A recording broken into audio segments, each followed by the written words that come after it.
kind of proposed that the Wynards ain't shit, essentially. And that certainly rubbed the princess the wrong way. Um, and the next day, she sort of invited herself to this little war council that was being held. Not war council, but political council, probably a better way to say it. Um, to where all of you guys kind of discussed your options. Um, and I'm just going to do a quick review of what is going on in the world, what was brought up at that thing. I'm going to be very quick about it, to the best of my ability. Um, the sovereign host means to send envoys to sort of interview Haydeth, to kind of get a sense of the things personally. Silver Flame basically wants to do that as well, as the Keeper of the Flame received a direct correspondence from Lois and wishes to send trusted inquisitors and justicars to better understand how everything is going over there. Um, Braylon is kind of humiliated right now, and uh, yeah, they're doing what they can behind the scenes, but they're dealing with a great deal of embarrassment at this point. Karnath has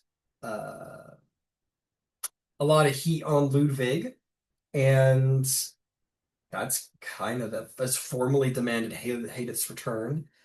Um, Thrain has, done what Thrain will by the Silver Flame. Um, the Lesh is thrilled. He's having the time of his life. This is great. And he's throwing a big old feast just to put everyone on the back foot and make them as uncomfortable as possible. House Madani is very excited to have embarrassed the shit out of the Dark Lanterns and them. House Can itself has offered all their security enhancements and counter assassination tech and magic items and so on and so forth. House Civis is attempting to be pragmatic despite their holy crap to the situation. House Beneath is seething as they feel dishonored by the party. Um, the 12 are essentially barking and not really biting. They have like publicly, they're threatening probation, emergency review of the Leora charter, blah blah blah, essentially stalling to see who comes out on top. Um, let's see. Haydeth has openly welcomed any interviews or reviews or people who wish to ask her about her compliance and consent in the situation, and has offered that it'd be better to redirect the public attention from how evil Ludwig is to how happy Haydeth is, kind of thing. Um, let's see that. And in the end, it was determined that some of the better options that could be achieved was option one, public affirmation. Haydeth might declare her consent, frame Ludwig's actions as misguided but loving, invoke asylum and hospitality, and uh, that would make Karnath and Braylon look pretty monstrous if they tried to obtain her at that point. It would be very bad for public opinion because let us remember, according to the public opinion, Haydeth is an exiled princess of Karnath who has been kindly given sanctuary at the Braelish court. That is what the public sees. Um, and so that would be hard for them to continue with that farce if they stole her after informing public consent. Anyway, option two, the duels of accountability. Ludwig would basically answer every honor duel at the feast. Probably every nation would battle him against his honor. House Beneath would. He would beat who he can and basically hope that who wouldn't doesn't kill him when he is defeated and would honorably accept his submission and enjoy their success. Ludwig, at best, will be sort of humiliated, but at worst will be killed. But in that best scenario, he could probably be with Haydeth and all the heat goes on. Option three, Ludwig voluntarily relinquishes, um, you know, uh, his title as a member of House Leora and marries into the Weinarn family, like everybody else who breaks the rules. Um, Option four, uh, Leora itself does sort of a grand compromise, offering reparations, oversight, binding accounts, kisses feet, apologies, and is humbled essentially. Um, the last is the favorite of the Lesh is controlled chaos. Let the assassins attempt to take Ludwig out at the feast. Expose them publicly. Unite the factions against the common enemies. Those people who are bringing danger to somebody whose consent. Very Eberron, very dangerous. And those are the five that your little council's brought up. And that is where we are going to start the session today. Um, we will say that the council has sort of lightly disbanded. Anybody from the council is absolutely available for conversation. Your various guests are available for conversation, and the feast is on the horizon and probably will take place the session. In the meantime, you have some time, decide for yourselves what you wish to do. As the doors open, the retinues reform. What would you like to get up to? If I would pull aside, I would try to pull aside Merrick's Okay, easily done. and say, well, well, I will likely be Well, we've discussed the plans. What are your thoughts on all this? There are some good plans that have been put forth in there. Um, they could lead to success at the end of the day. Um, Lush is really smart. Uh, Clearly, some of them lead to embarrassment on one part or another, and then the rest of them are risky. So, really, it comes down to what you all and Haydeth want, because you guys are at the center of this little hurricane. If I do choose to accept the duels, that will almost certainly be coming my way, and I don't want to. And if I don't want to be a coward, I'd have to accept them. And if I don't want to die, I'd have to at least put up a fight enough that ensures my survival. If Keep you in have, mind, you could die doing this. You're basically gambling that you can defeat, you know, all of them. And if you can't, then it's even more of a gamble that some of them aren't going to just take satisfaction in your death. I know that's Karnak risky. especially, Braylon especially, that's been embarrassed beyond all recognition. Oh, absolutely, I understand that. One, but if that option does come up, and very well may, um, if there's any experimental armor or arms that you have laying around and you want to test out, now might be a good opportunity.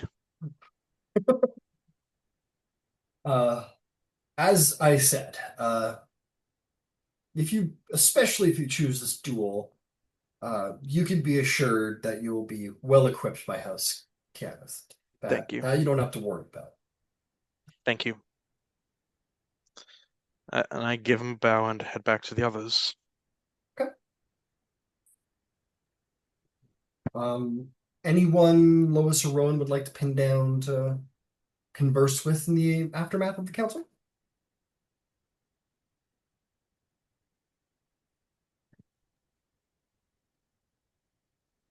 Do does Leora want to speak with themselves and their partners and everything? It's completely up to you guys I what you don't want to do. actually know what you're asking. And with Haydeth, Lesh, and like Violin. Do you have anything to say to those people? Because I if was so, hoping like, we can do that. I was open to brainstorming ideas, but if no one has an idea they want to share, Well, the brainstorming has already happened. Okay. Yeah, If you're, you we're have something new that you'd like to propose, we don't want to be in circles a little too much, you know what I mean? Yeah.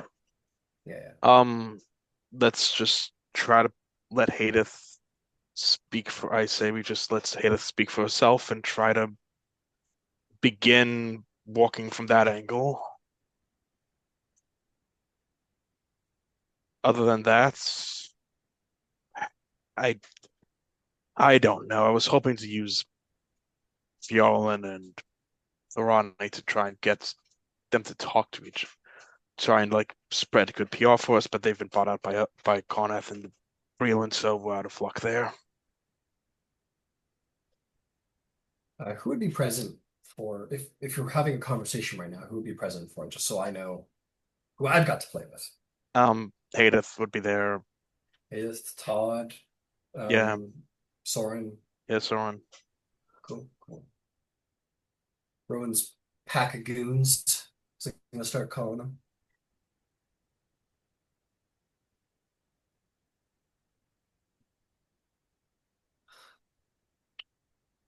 Okay. I don't Um, I don't actually like I'm sorry, I'm lost. I thought he was talking to like Haydeth. No, I It's cool was if I'm there. I don't I he's talking. was lost. Okay, I'm sorry. So yeah, to be clear, Ludwig said I'm going to approach the party, Okay. and he is saying like he's just following up with you guys essentially. yeah. A little post-council follow-up. See if there's It anything seems as though anyone wants one to talk about. the initial plan seems to be chaos for now. Invite them to the party, let Haydeth speak for herself, and just walk from there, I suppose. Yeah, I mean that's what we decided, right? Well, no decision's been made. These were options that were put forth. This isn't like the plan. They're like, here's Okay. some options that may or may Well, not work. I'll tell you what, if neither of you mind, I'm going to go get a couple of reporters to show up for the shindig. So we have some press there that sits in a different pocket than Breland. Yeah. Yeah, that'd be a good idea. Let's try to have a sit down interview with Haydeth happen. I think that That would way, help. Haydeth can vent whatever it is that she plans on venting, and that can be done. Actually, yeah, I was pretty sure that that was the first thing that we were gonna try to do is make sure that at least the public realizes that she is here of her own volition, that she was indeed not kidnapped. Uh, that is, I think, of top priority. Um,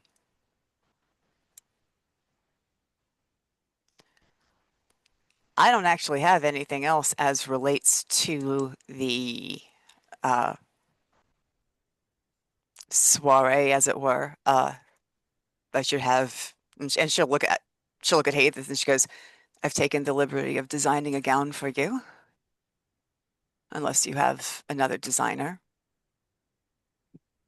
Um, she'll say, "Oh, I had something else in mind, but thank you." Hmm, very well then. That's all.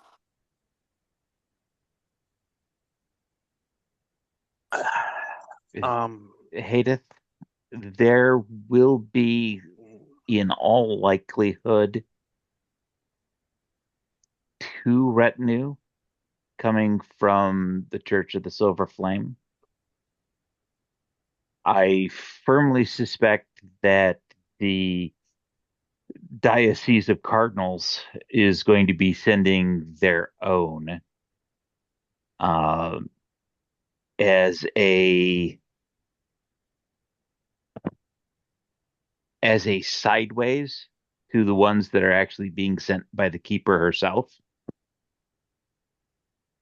I think that it would be best to share your story with the keeper's agents and polite, non-committal details to the Diocese of Cardinals. But ultimately, that's your choice. She's a little half smile. She says, "Indeed."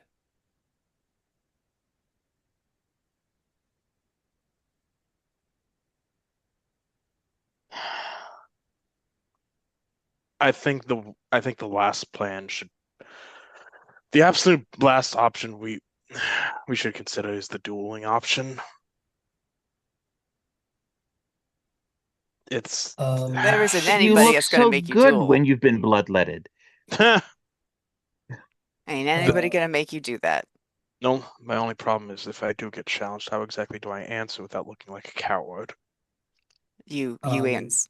If you're challenged, then You you don't ask have to them who answer it, their but like seconds are. people are going to, yeah, people are going to say what people are going to say. You can't be, do what you No, need to do. You can't be it's afraid of what people are going to say. the simple response for when you get asked is to look them dead in the eye and ask them who their friends are. That's the equivalent of asking who their seconds are. And at that point, you have no further interaction with whoever that is. That is the job of your seconds. They will uh, set the terms of the duel and all of that. That is their job.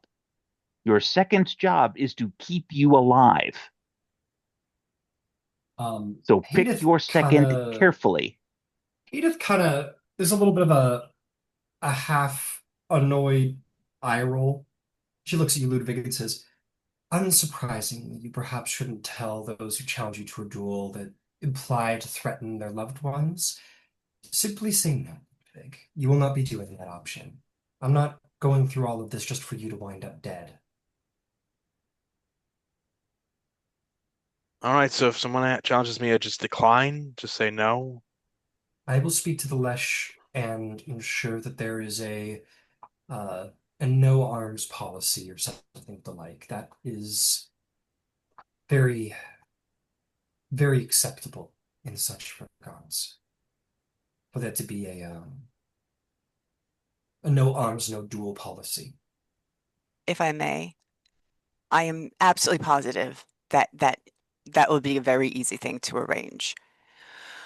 What it will not do is prevent him from being challenged because the challenge doesn't happen at the same time the duel. Like if I kind of understand how it goes is your seconds is are the people who like they make the agreement and then you show up at a time. So nobody's going to challenge him at the thing and then expect that he's going to like fight at the thing. Depends on the The tradition of the country, but in some that is cases, that yes. is that is very true. My concern is that while Haruk can absolutely say no arms at this thing, no issuing of duels at this thing, that is a 100% we can do that. It isn't going to prevent those challenges from being made at other times. And again, I am not saying that you should take these challenges. I'm saying you should know how you're going to handle it when they come. Whatever you decide, we will support. I don't necessarily think it's a great idea to handle everything with a sword, but also that is not my tradition, so I'm maybe not the best person to judge.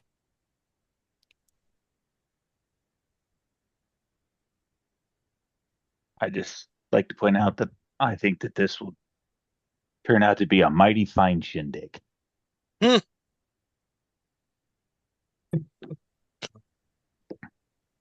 Hope for the best, plan for the worst. But yeah, Like I said, I will speak to Zalesh and I will be making sure that it's assured that there are no issues of dueling or challenges at this affair. Or else, well, of course, they will be dishonoring the host, which is a dishonor upon the person attempt to duel, and then it sort of cancels out the whole point of the duel. So you I will can be also, protected from challenges of a physical nature. if I could also say maybe since you asked me not to accept any dual challenges, I cannot accept any, and I would not dishonor you that way. It's something you could say. They will try and goad you.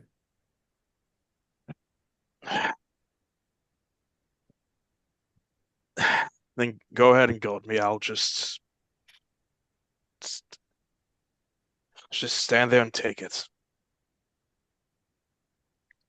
And she'll smile faintly, and um, you know that's like not the Carnathy way at all. I know. Um, and what she's asking of you is very, very not Carnathy, of a very proud military tradition. To not accept a duel will be very, very against sort of Carnathy pride, very outside of what you've been raised and trained to do. Yeah. Um, what you're doing, the Carnathy would probably like put their nose. Well, after Ciri went out, they probably would say it's very Darian of you to deny a duel or no, they probably still they used to say like, oh, what are you, Siren, basically, until the morning happened, and that was like really in bad taste after that happened. So they could act that kind Yeah. of saying kind of died out um a little bit, unless you're really a kind of a son of a bitch. Yeah. Um, but very, very against the Carnathy culture to not accept a duel when it's posed. Yeah. I'll just say she does not say you do not want to see me die in front of you, and I will obey her order. I'll obey her request. It's something you could sell.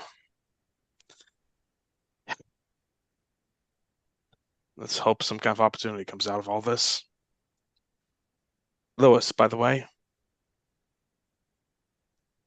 Uh, Um, Haydeth smiles and says, I must go speak to the Lish. go ahead. And she will give a little polite curtsy. It has become very apparent that she is not comfortable entirely in the presence of House Leora. Hmm. She's showing every etiquette and kindness, but it's the fact that she is showing every etiquette and kindness, and not as lax as she used to be. Um, that shows it. There's no sign of offense or anything, but there's a clear drop in comfort. And she will excuse herself from the company of your party and go speak to the Lesh. Lois, by the way, there's some stuff I want to talk to you about, specifically partly because you're a lawyer and I'd like to have some stuff set up in case I do die here in Dargoon. Whatever you need. And as a side point, I would ask I would I would ask that everyone here that I would ask you, Lois, to make sure that you meant no insults last night at dinner. I asked an exceptionally blunt question. I prefaced it in advance with asking a very blunt question. If she became offended, the offense is hers to take up. What was the blunt question? I asked her what her life was worth in terms of Ah, gold, a little literal monetary transaction. And then I pointed out that there is a basic understanding concerning these political hostages or political guests or whatever fiction they want to put onto it, that they are safe vouching behavior from the other members of this three-party system. That fundamentally, because of the Ewinar bloodline, they are held of more value than the other people, because of their bloodline, because of their supposed nobility. And that flies in the front of most of the code for Breland and most of the code for other places as well. Supposedly, there is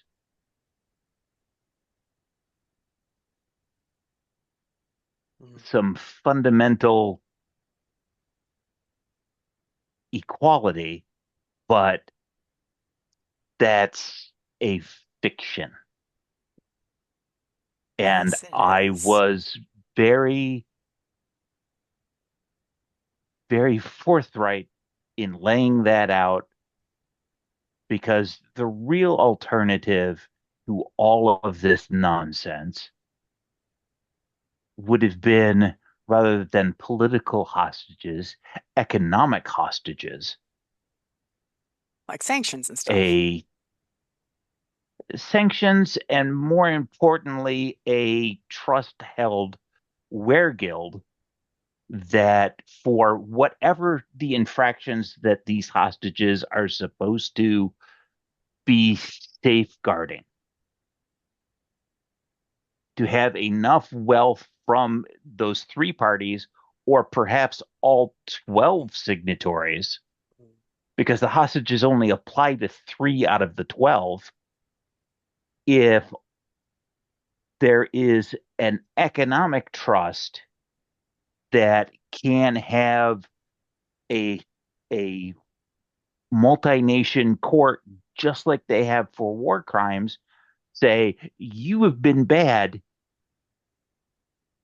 Here is the reparations for that behavior, and it doesn't hold anybody in bondage, and it speaks directly to the equality and fairness, which is supposed to be the driving force, but clearly is not. Yeah. They wanted Lud something fast, they wanted something quick. They did fast and quick, and now we're having to pay for it. And I don't appreciate it. It was not well thought out, it was not well structured. Not that part of it. No, I agree with you. All right.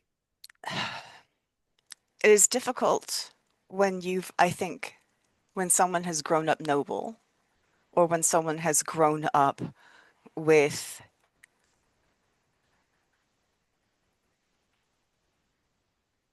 It's with a different understanding of the world. And so you're allowed the luxury of believing that all people are equal and that your name doesn't matter and that none of it has anything to do with money. And that's a very nice thought. It's just completely not true. It is utterly gross. I feel gross thinking about what a human is worth.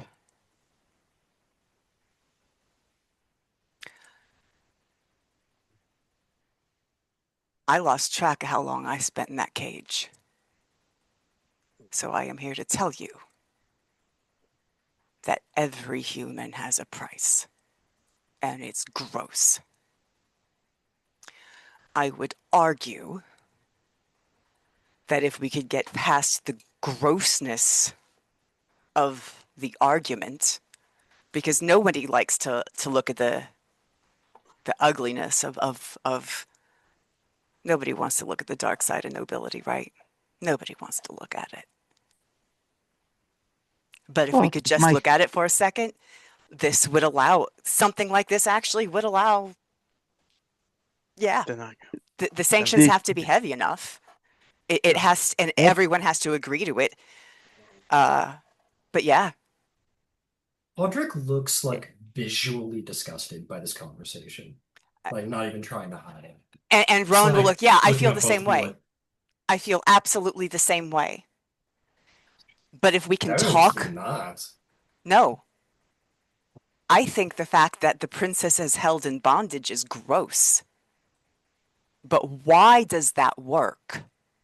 Because if we're going to Oh, get her out of it, we have to figure out mm, why it works. don't come at me with this value of life arguments. This is not going to work on me. Well, aren't you noble? Good for you. I just happen to have respect for the line of kings. That's Why? I'm curious. Because it's because defined. they've ruled Corvair for thousands of years and built up thousands of years of goodwill. Have they? And Like yes, of course, they freed Corvair from the Takani Empire and forged an empire for all that all of us have lived under for thousands of years. A At their thousand years leadership. ago, there were some good kings. But in the last, I don't know, 400 years? Last hundred I'm, years. I'm I'm How getting good have our kings been? I'm getting tired of debating though. I am so sick and tired of debate. I'm not tired. I am not interested in debating the righteousness of bloodlines and whatever. I'm just asking. Let's recognize what people value as it is right now, and I'm asking as a betrothed man to, for the love of God, respect my wife, my You, would-be wife. I love that. But that's not, this isn't about respecting her, making her feel, actually, what does it mean to you? What does respect mean to you? What are you looking for? I need you to be more specific. Because to me, Jeez, respect come means being informed, looking at the options. And it sounds to me like to you, respect means protect by holding away from, by sequestering. I didn't sequester her. I brought her here. Okay, but you actually had diplomatic options that you could have used that you Oh, for didn't. God. Yeah, Like so no. I brought her into no, I brought her into this room. That's what I'm talking about. No, I brought her into this room. I'm involving her in the conversation about her own well-being. So yes, I am respecting her. Interesting. Okay, so if that is respect, then what is the level? Like what, in your opinion, can we say and not say? How can we, what should we include her in and what should we not include her in I so that so that you can feel like we are properly respecting your wife? Because you see, I thought that I was respecting her and giving her information, and it is very clear that she is offended by information. So you're I'm not trying to create a Tanaka's problem here. you're talking about putting a value on her head like she's some piece to be sold. Are you insane? Has she House of has she not Diplomacy? already Are you been sold? serious? Has maybe she not because she already doesn't. been Oh, for sold? God, I'm so. Which is exactly why she Was she doesn't not like it. So she Perhaps doesn't like. excommunicated and then taken in as a expatriate I am. guest by a perhaps all the foreign more nation? reason why that line of questioning would be exceptionally insulting to someone who's been exiled from her home and forced to live in a foreign country. And you want to talk about Exactly. how much gold is on her blood? Do As You're someone who's insane. Yeah. actually been in a cage and been whipped nearly to death as a slave, okay. That's yeah, okay. I Yeah. actually do Okay. have the Get right to have like. this conversation. But That okay. like Sit down. I as That's somebody who has needed to be protected and who is actually trying to secure her protection, right? Maybe you should get to know the person that you're trying to protect before you start shouting about your entitlement, about what you're You allowed know to speak in front something? of her and not. Maybe you don't need my help at all. Maybe this was a mistake. that's just. How about You're we on your all? own, Okay. Ludwig. Okay. That's And Rowan leaves. fine. Like Ludwig just looks at Todrick. Todrick doesn't care. He like It's not this conversation has been like deeply insulting to him as a citizen of Corvair. okay. That's And the he okay. doesn't care. He's like good in his eyes.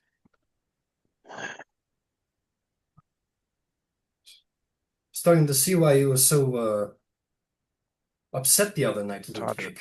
Todrick just Just stop. Just stop talking. Everyone just stop talking. We need to get through this feast and try and find an answer. Uh, well, it's I talk with Lois about stuff.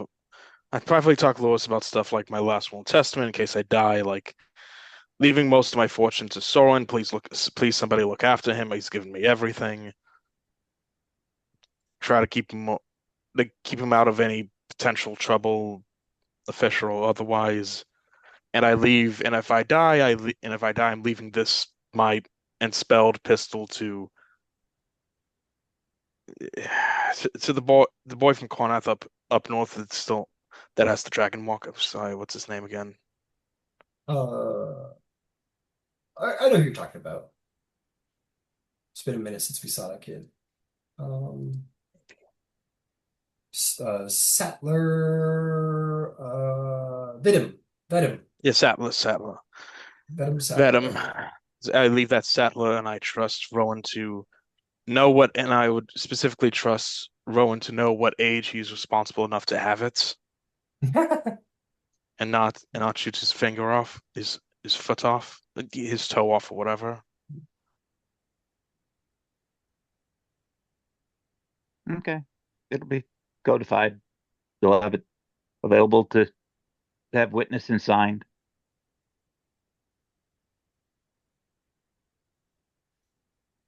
And and yeah, I think we'll end the conversation there. Plan is Hmm. just seems to be have talk with t the plan for the feast seems to be let Haydeth speak for herself and let's chaos reign and see what comes out of it, and hopefully something works. Try to dodge the dual challenges, so hey. Well, you guys have like I know you're trying to come to a snappy resolution here, but they just finished. They're like, okay, everybody take this, walk away with it, see if there's a combo or an option you wish to choose, and they'll probably reconvene before the feast to talk about what you all decide you want to do, or if there's a custom plan you want. You can certainly talk amongst yourselves if you want to lock something in. I just want to be clear. But there'll be another like meeting where these guys will come out and be like, all right, just what are we doing? What's the plan, game plan? Um, and but yeah, and in the meantime, Haydeth has some interviews to do. Yeah. And and while that's happening, I ask Lois what she thinks about this because I'm just giving Roman space to just I'm just giving her space right now.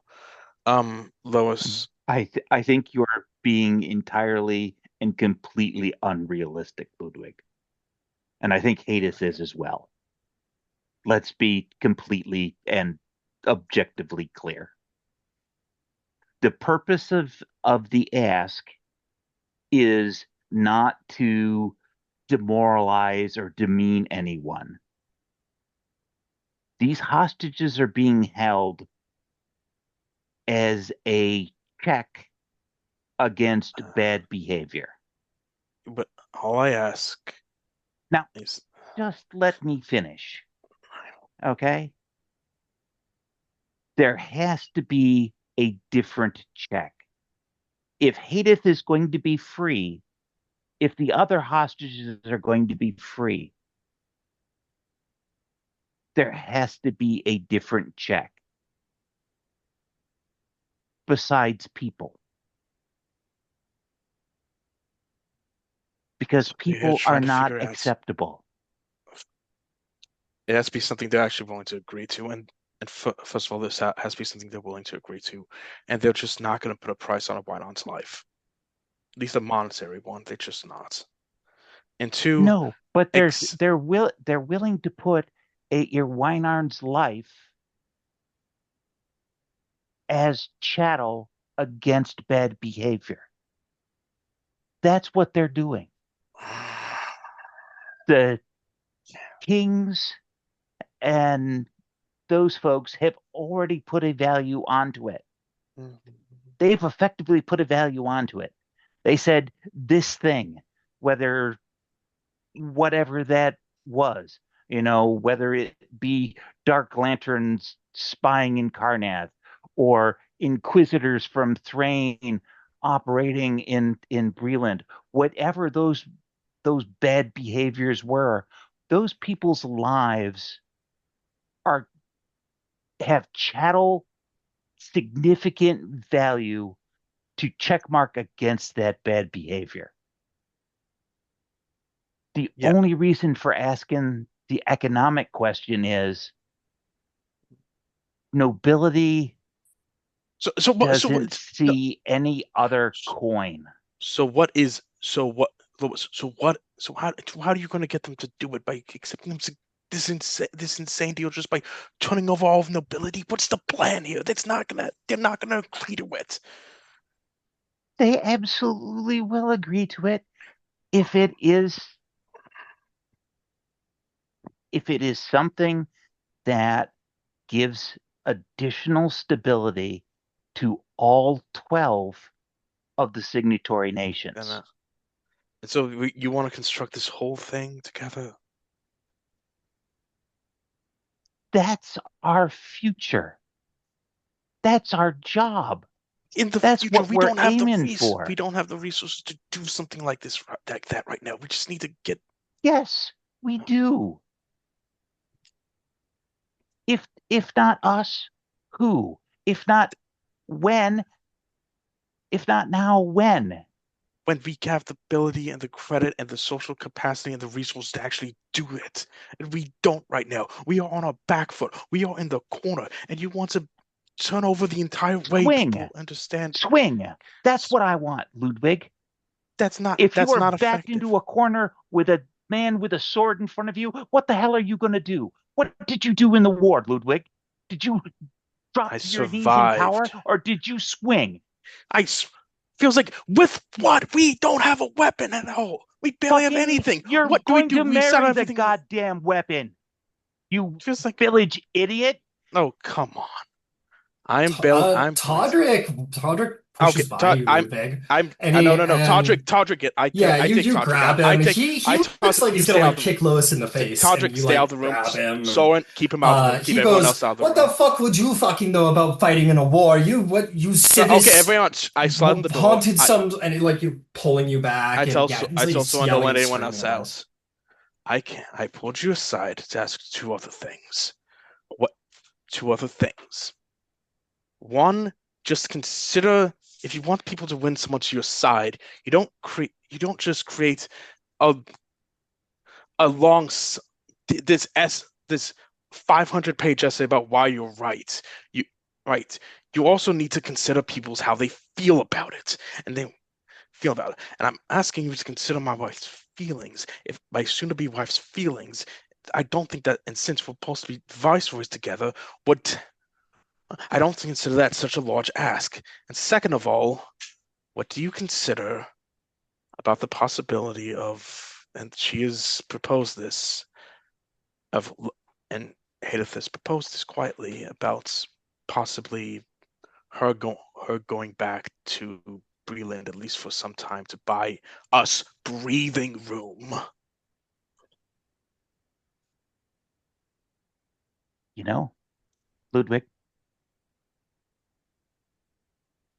I'm going to follow a page out of Rowan's dictate.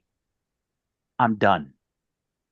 What you and Haydeth decide to do, I no longer want any part of.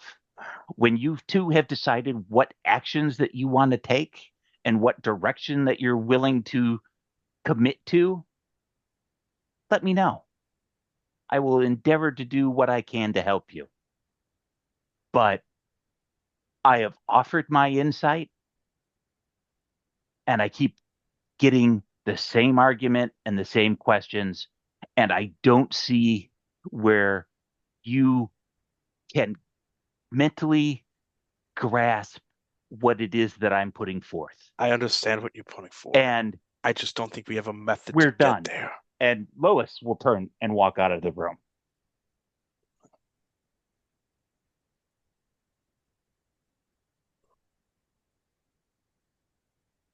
Where was this conversation taking place? Privately in like a room in a private room across like from in like the other side of the castle somewhere. Okay. like in a very private room where we were just talking. Sure. I had the idea like away from where anybody else would have been listening.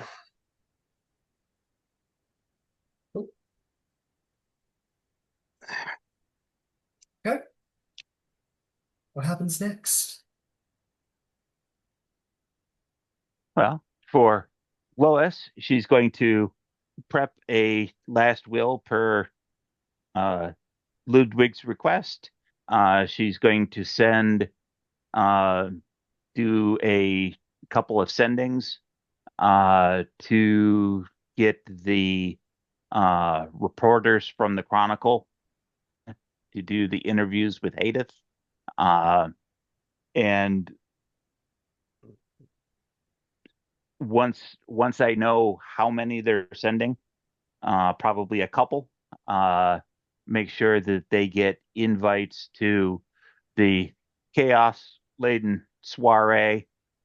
So there is some objective folks to provide a color commentary on what's going on. And other than that, uh, Lois won't be entertaining any conversations with anybody else because that will be pretty much a full-time deal until the group Okay. reconvenes. I will say you don't see much of Eolin for the next little while. He's kind of gone a little quiet on you, just kind of disappeared into the palace a little bit. Not anything too much. He just kind of, I don't know. He's up to necessary things and he's cordial, but he just, I don't know. He seems occupied, preoccupied. That's fair. Cool.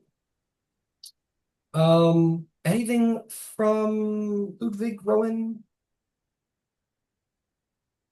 Not the time. Nothing big. I just would spend time with Haydeth when we get free time. Let things cool off. I'd sketch her. What was awesome? What was that last part? I'd sketch her because Sketcher? yeah, you guys Oh, okay, I got you. Yeah, sure. Why don't you get do a me good a profile and little, everything. yeah, do me a little performance check. Are you proficient? Yeah, With the tool set? but I've performed. No, but I have. No, but we've made skills like this in the past. Yeah, that's totally fine. So yeah, just make a performance check. I'll roll again because that sucked. That was barely better. and yeah, I'll just I'll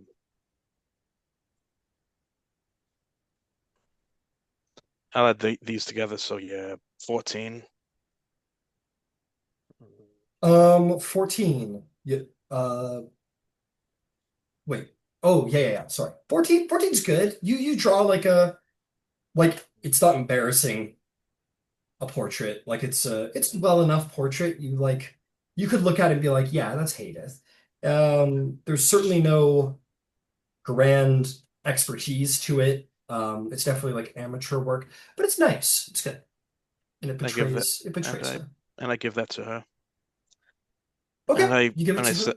and I say like we're letting things cool right now with the rest of Leora.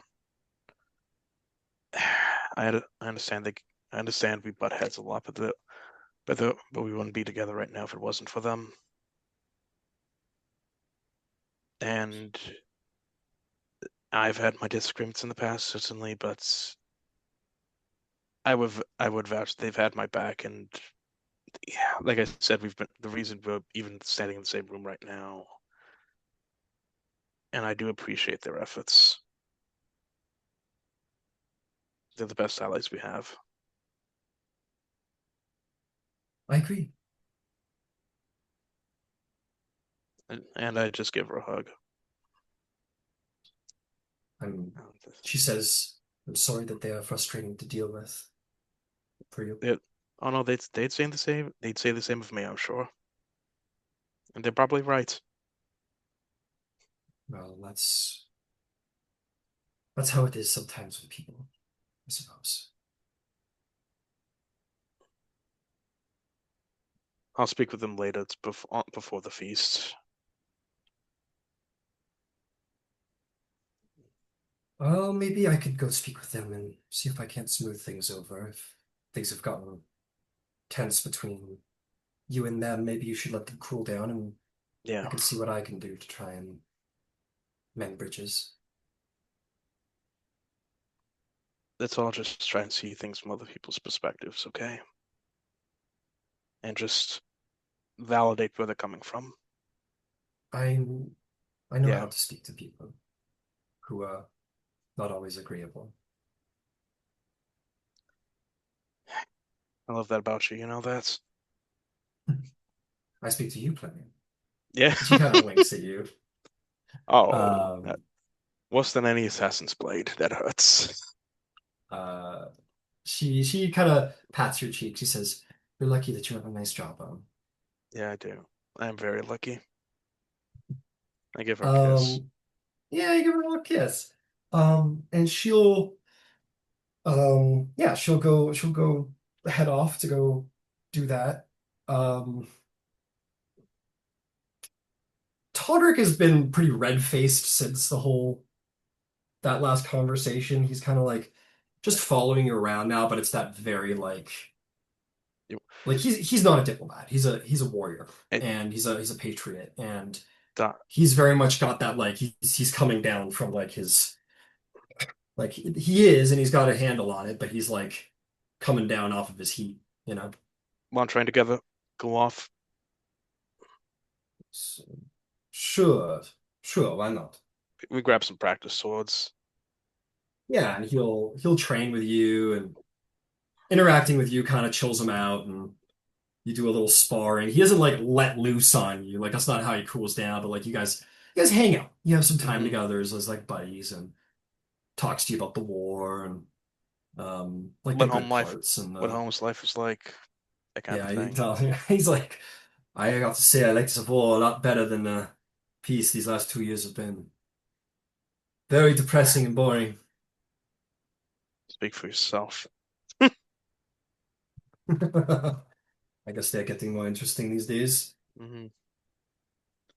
Hopefully not too interesting. And that would we'd Yeah. montage, do stuff like that, and move Yeah, on. montage, montage, montage. Mhm. Cool. What is there so that's what Lois is doing. Rowan, what about you? Where are you off to? Is there anything that you want to do specifically?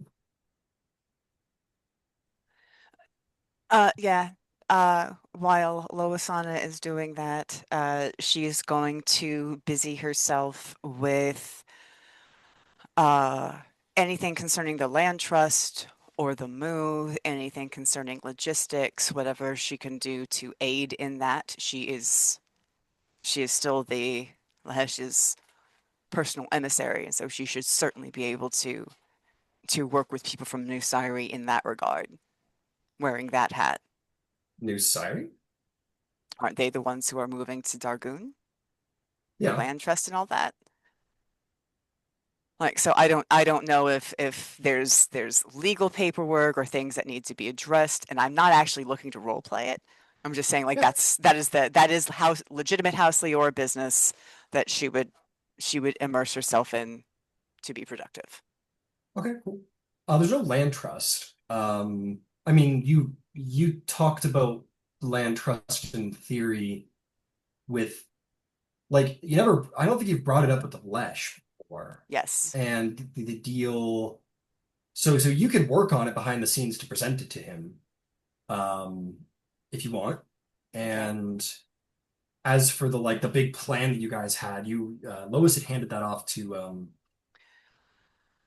what's her face, Hobgoblin, wife of Siana. the yeah, Siana. So handed that off to Siana to present. So yeah. Oh well, So you then want in to which case, she'd probably just go tinker or go design or okay. whatever. You okay. Um okay.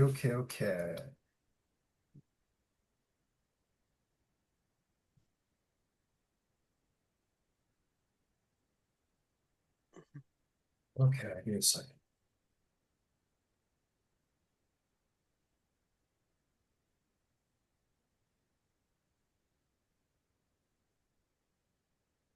Um, let's see. Um,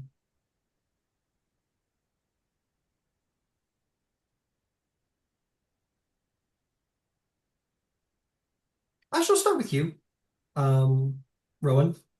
You'll get a very sort of polite knock on the door, and if you haven't answered or answered, your goons and your goblin steward and all these people are surrounding Haydeth as the door opens, and she looks um, not like most people who come through that door, somewhat poised. Most people are like, "Holy fuck!"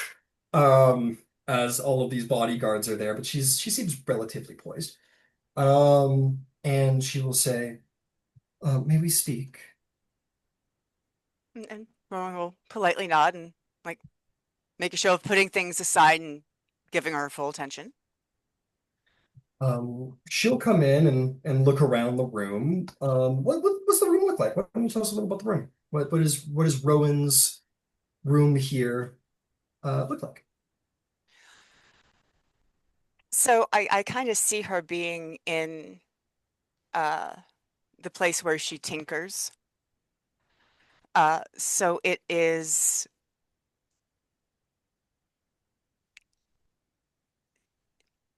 kind of an open space, and against the walls are shelves with pieces of metal and devices. Um, and there's almost always like the sound of ticking, but you might not. You might like it doesn't seem to have a particular source, I guess, that someone could try to look for, but just kind of seems to be everywhere in the room. Um, there are any number of different types of tool sets, and she's probably got them all in different sets of doing stuff depending on where she is in the middle of things. And then in the opposite end is like a reasonably nice desk, uh, and all of her writing stuff, which is where she is right now. Uh, so it's like there's this whole other room, and then there's like the place where she's doing her thing.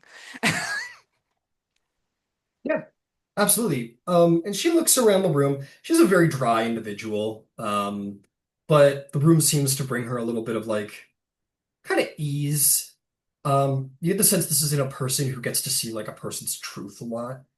Um, and for someone who has basically been a courtier or had to survive in a courtier environment, probably enjoys seeing sort of someone's truth.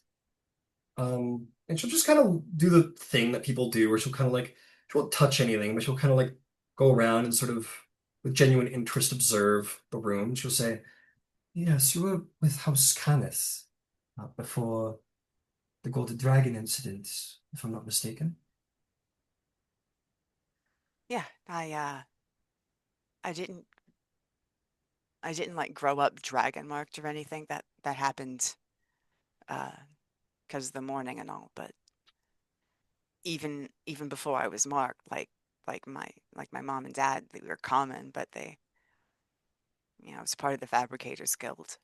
My dad was a mage, right? We built stuff, like to tinker. Hmm. I have to imagine trying to run a house of diplomacy is very different than trying to live up to a house of building, or at least physical building. They seem very different.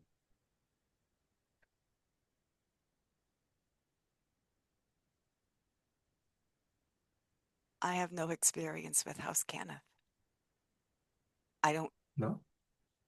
I don't know what it's like. Not really. Uh so my mark happens like in the immediate aftermath of the morning, and then I was here for a couple of years. Well, there was but I was here for a lot of this couple of years, and This was my sanctuary. I guess it still is. But this was before the treaty. So like there weren't Jarosco healers. This place was built a long time ago by House Cannith, but at the time I was probably might have been the only one bearing House Cannith's symbol for a while, and I didn't exactly want to make an issue of it.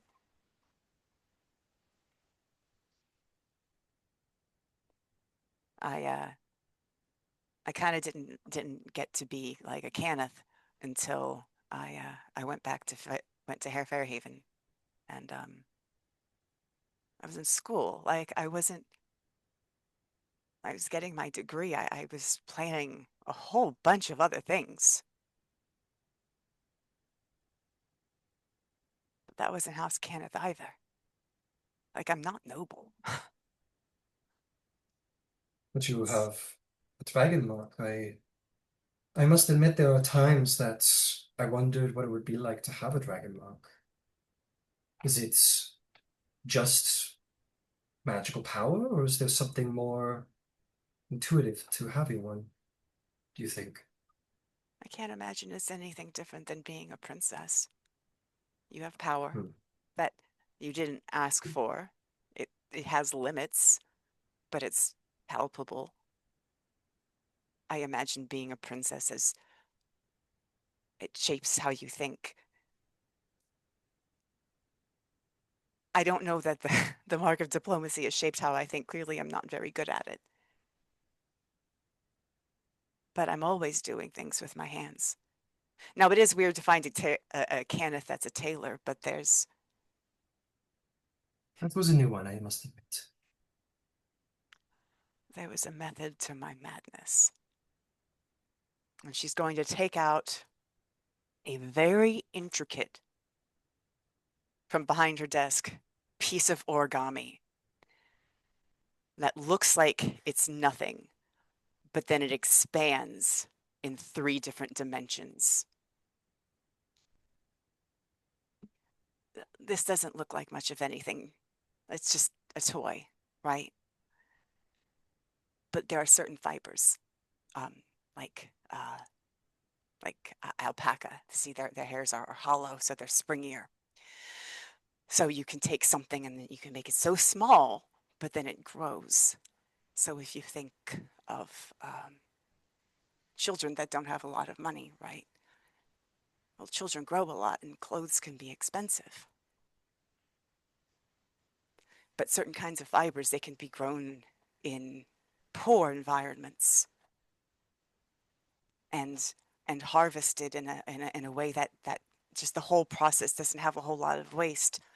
And then this product is clothes that can grow with a child, and it doesn't serve nobles, but it would put food in mouths.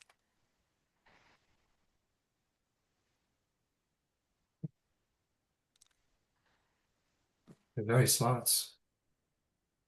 Far smarter than a lot of the people I've met in my life.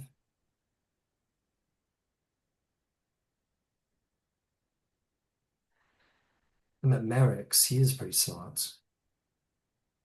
But He's the smartest of us. He hmm, is, to call him a genius would be to minimize what a genius is.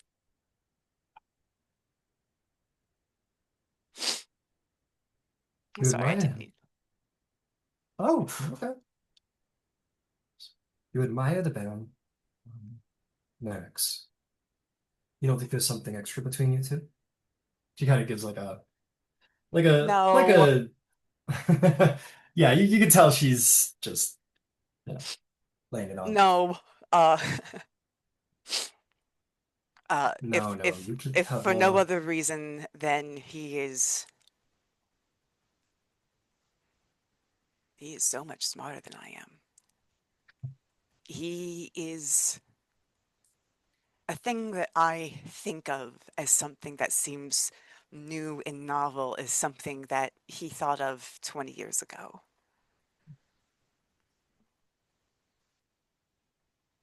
I know my And you limitations. have much more honest tastes, it seems.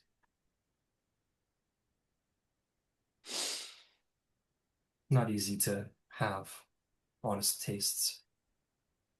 You know, that whole system of what animals to raise in an arid environment that's got shitty soil and no water, what what crops to raise to feed the animals. The whole system was designed based on Dargoon.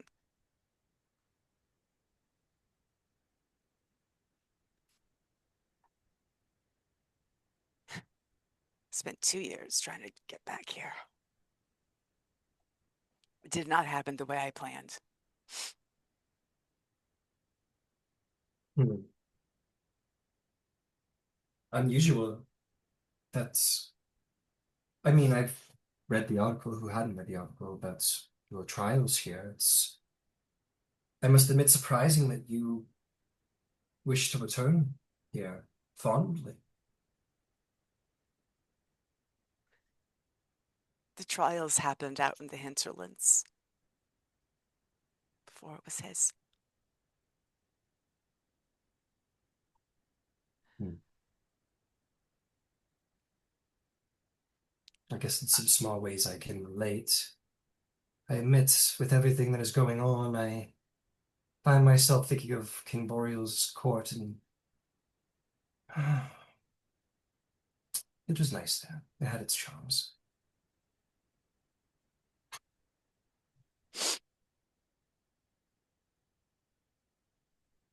There is something to be said for being free, and there is something to be said for being safe. That is what Rukandral has meant to me. I don't expect anyone to understand that, because it doesn't necessarily make sense. But the bad things happened other places. I have not been through such trials as you have, but these last 2 years, I can certainly understand the feeling of freedom, wanting to be free. Very, very different, though. I wouldn't compare myself to you. You've been through far worse. Um, I don't it's know that I perhaps too have. personal, and I apologize. No, and I don't know that I have been through far worse. I've You been have through more you have immediately been through far. violent. She smiles a little wryly, like appreciating the compromise, but she looks at you, she goes, "You've been through far worse."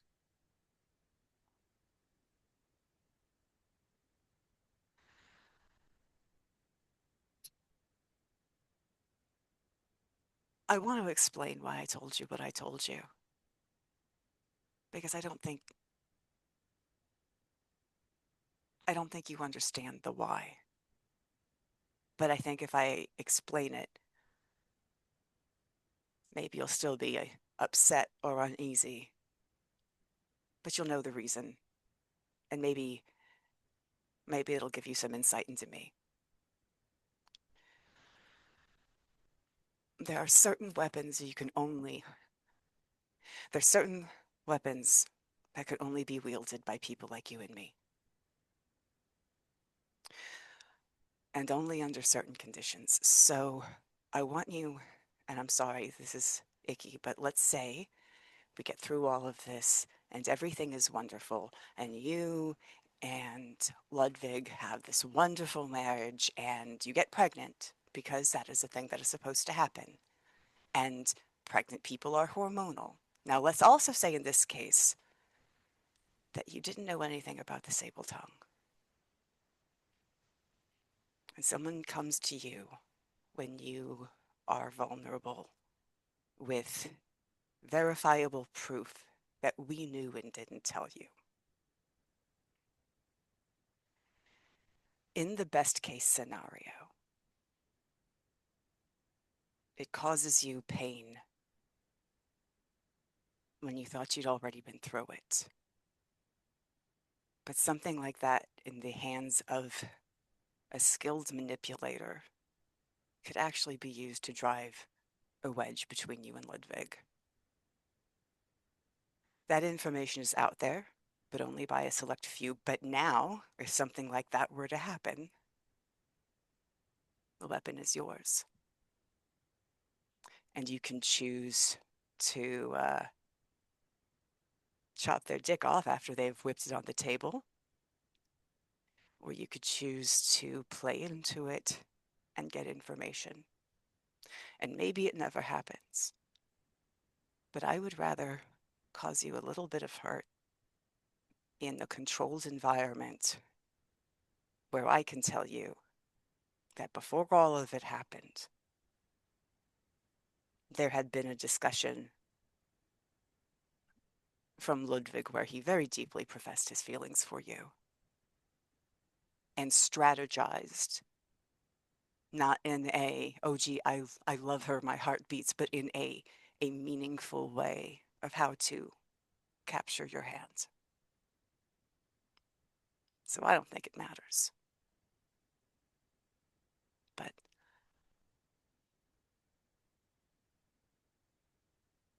You're if I erred, I am truly sorry. My intention was never to make you doubt Ludwig.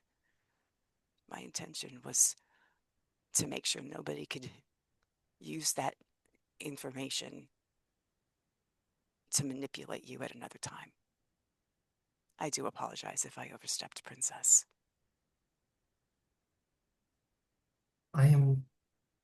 I am told, mostly in gossip, which is horrible, but to some degree it's been described to me what happened on the day of the morning on the borders of Dargoon. Um, about the hobgoblin raiders and what they did to the retreating refugees of the Syrian people, and it sounds horrific, horrible. And from what I understand, you were part of that to some degree. For A, weeks, I uh, if I kept, may, sorry, a week before you, a week before I got to the palace and we had that conversation, I was being taken back to Braylon by the Deneath soldiers. Good men, misguided perhaps, but good men, treated me as well as I could be expected, and members of a respected house. They weren't cutthroat mercenaries. And I remember that horrible feeling of the ground shaking as what looked like a tidal wave of beasts rode down the side of cliff edges and killed them all.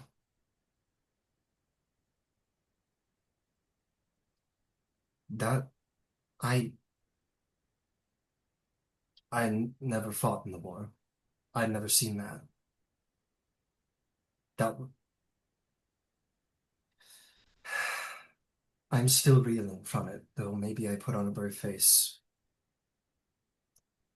Mm, more than 100 men died over me and what I choose to love. And then and then you told me that all of this may have not been my own will when I was finally safe. It's I'm I want to be clear. I'm not here to argue with you, and I'm certainly not here to win any kind of argument. I don't want any of that. If I wanted that, I would have just stayed at Braylon and kept doing whatever I was doing to survive. I'm here because you said I was being handled, essentially, enchanted, nudged into compliance with a poorly cast spell to nudge me in the direction of Ludwig to create chaos. And I just need you to understand, plainly, without the theater of the rest of Leora gathered and the yelling and the shouting and the anger and the politics. If I had ever believed your house required magic to secure my consent to all of this, or anyone else require magic to secure my consent to Ludwig, I would have walked away the moment the words were spoken. I would have been long gone here and submitted myself to whatever fate was required. Not in anger, certainly in disappointment, but I have been a prisoner, but I won't be a prisoner like that. I accepted Ludwig's proposal with my eyes open. It does not mean I agree with every argument that he makes. It does not mean that I approve of how all of this is being handled by anyone. Brayland, Carnath, Dennis, even Leora in some cases. But it does mean I chose him. And it wasn't for spectacle. I had no intentions of leaving Braylon. Orgrave I could have married and remained in Braylon and worked the loophole of having to still be in Brayland while I could be with him, and I never expected to love him. But Carnath taught me that the cost of things can be a lot, but it's still worth doing. I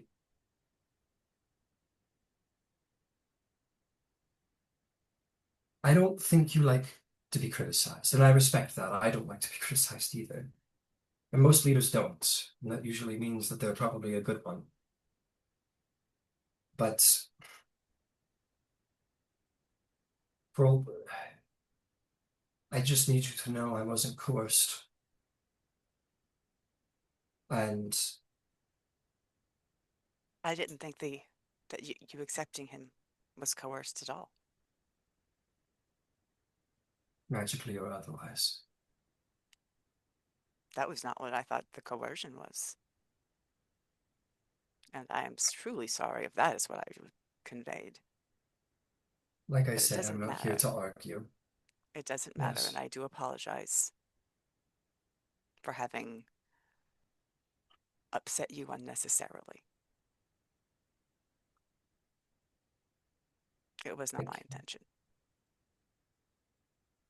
I understand you and Lois must be angry with me and Ludwig. We've put your house in a very vulnerable spot. And I want you to know despite everything and any disagreements that may have evolved, I am eternally grateful for all that you've done for me. And will spend my life finding a way to repay it, however this ends, even if it's not necessarily in my greatest favor.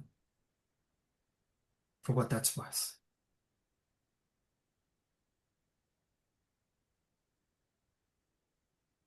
No one should be held captive, Haydeth.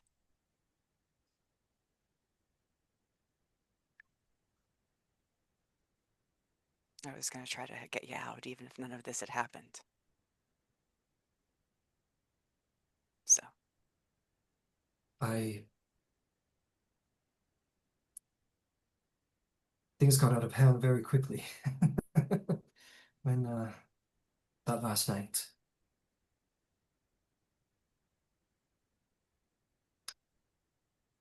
I wish I'd thought things through a little bit more clearly and spared everybody this. I'm sure I could have convinced Ludwig to stay in Brayland. So I am sorry for my lack of foresight. emotions were running very, very high. None of us expected Orgrave to announce a day early. That just took everyone by surprise. If it wasn't for your damn house of diplomacy and your handsome Carnath that you travel with, I probably would have accepted.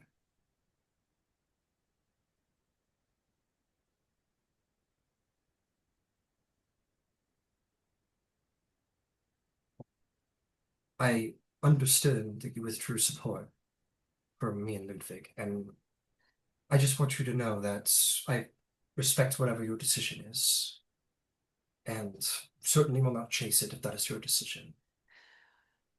I am not going to publicly withdraw my support, but I have put forth a lot of energy and a lot of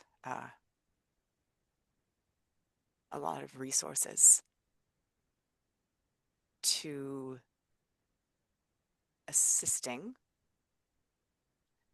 and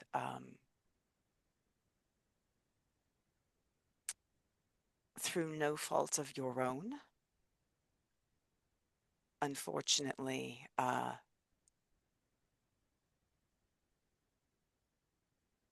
it appears that the members of House Leora are just simply not able to communicate.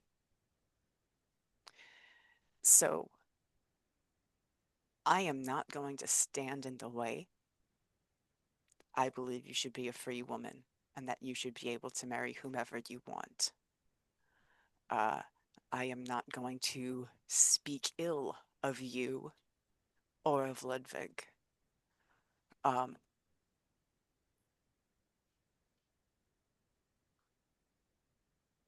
But I don't know how we can continue to work.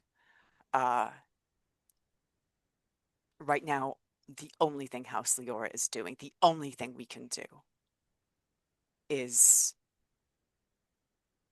manage this situation. All of our resources have gone here. And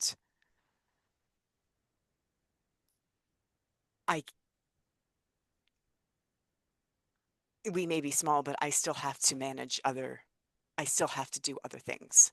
This can't be the only thing that we're doing.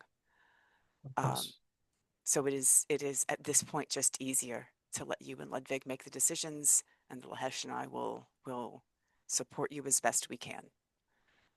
You've got a relationship of your own with Merrick's. You can handle that. I know that it is in everyone's best interest to keep you perfectly safe.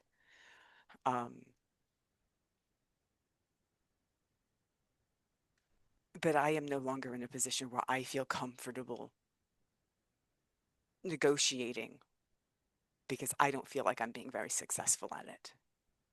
And it seems like all I'm doing is pissing you and Ludwig off.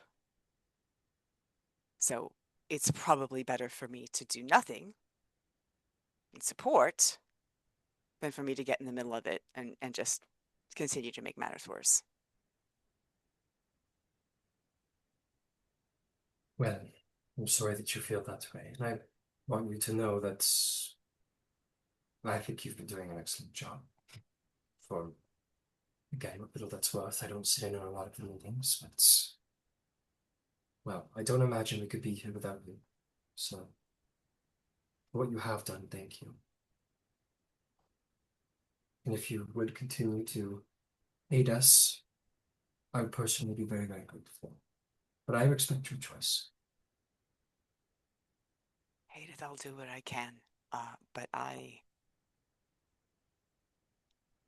at this point, I'm almost more worried about upsetting you or upsetting, like, I will, of course, do what I can.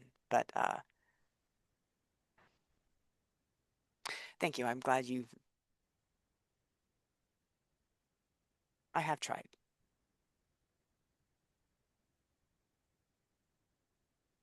And she smiles and she'll stand with that. And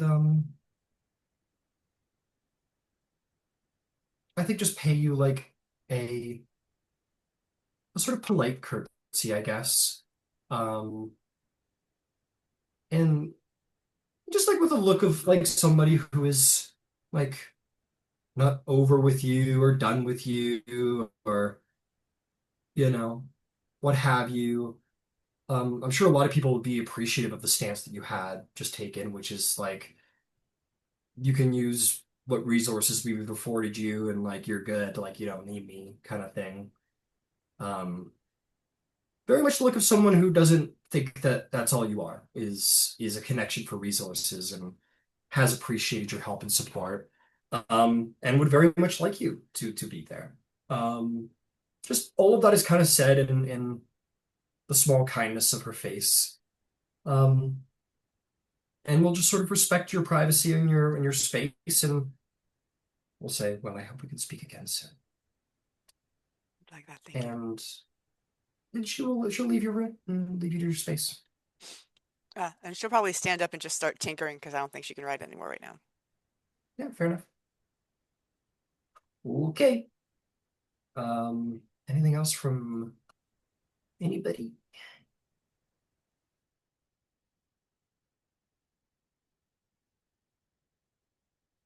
Okay.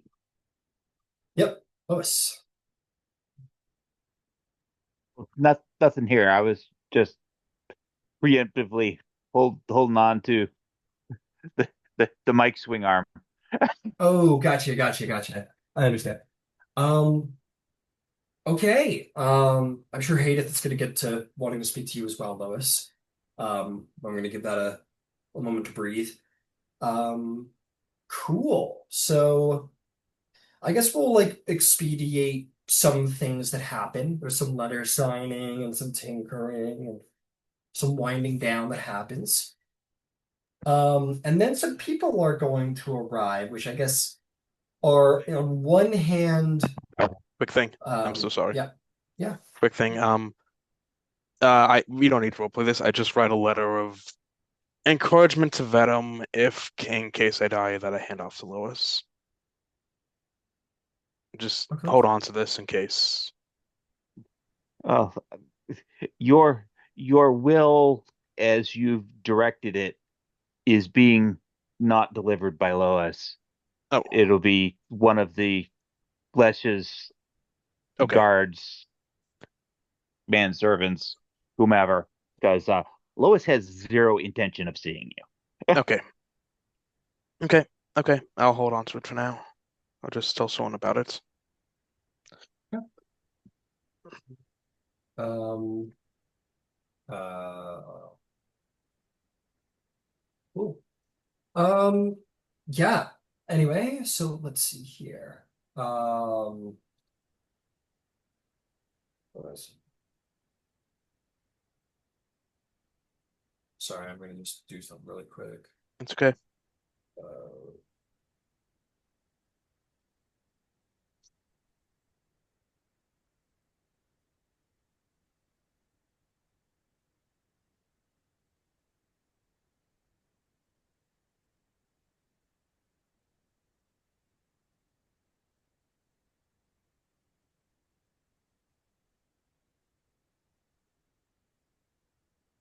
Uh, right.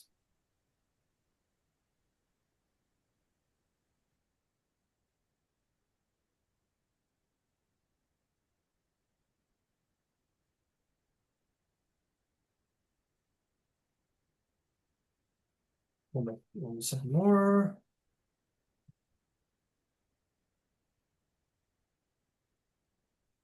Okay, so we'll say the next day. Um, your party is met with what would technically be some of the first guests of the feast, but are there for other purposes.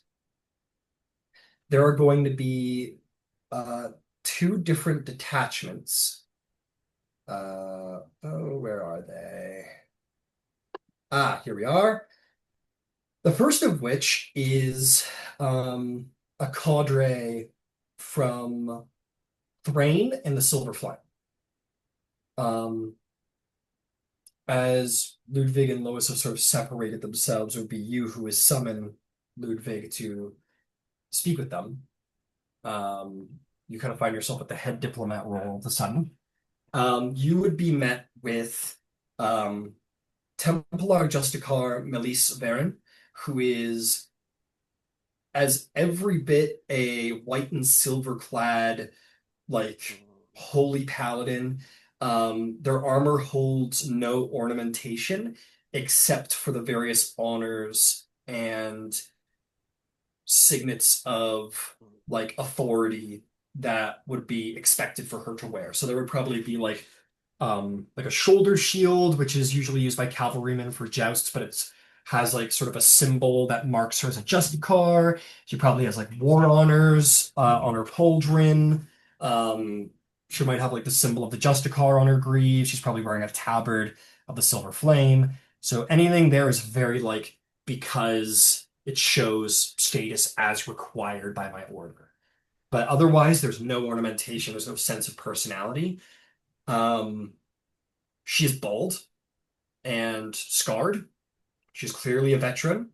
Um, she seems just by approach a very intensely religious and indomitable individual.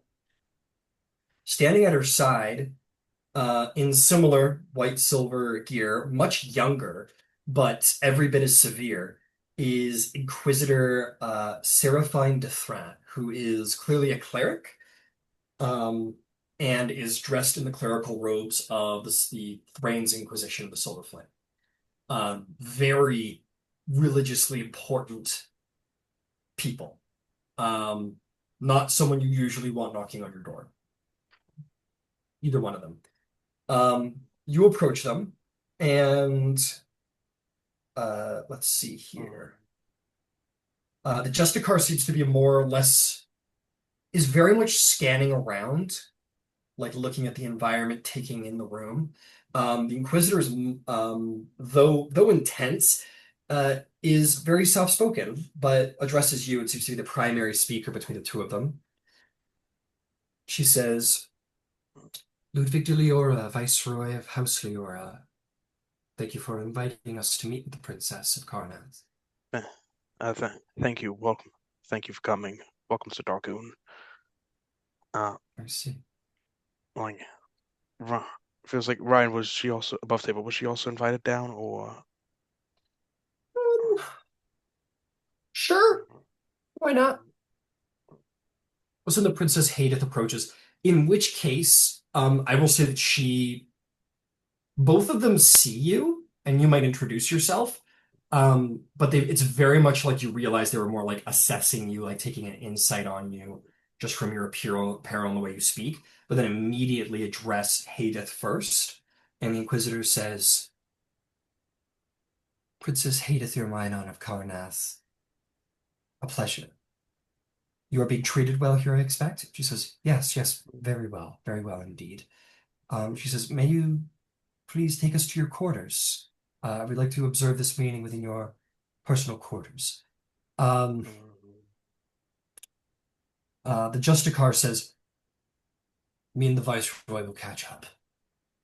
And Haydeth says, excellent. She doesn't even really look in your direction, Ludwig. She doesn't look for approval of any kind. She doesn't even address you. She says, excellent. And we'll just turn with the Justicar, or excuse me, the Inquisitor, and they'll begin to leave and speak. And a little out of character, you might hear like a little laugh from Haydeth, very much being polite. This is a little like social services arriving. Like it's tense, like these Yeah. guys have the authority to like enact a crusade, and the Silver Flame is religious and full of zeal enough that they might do it regardless of the Treaty of Thronehold or the Fear of the Morning. They're very morally and religiously They will not first. They will not compromise even in the face of Armageddon. Yeah, Shaq. exactly. They're very motivated by morality and doctrine, not so much fear of reprisal of any kind. But the Justicar kind of just like holds up with you. It's this awkward moment where you're like, so the Justicar is just kind of like clearly putting distance between the two of you and Haydeth and the Inquisitor. Soren says, I think I'll go with the princess to make sure. The Justicar says, you will do no such thing. You'll stay right here. Oh, all right. Very well. Let us speak. Take me somewhere more private. Okay.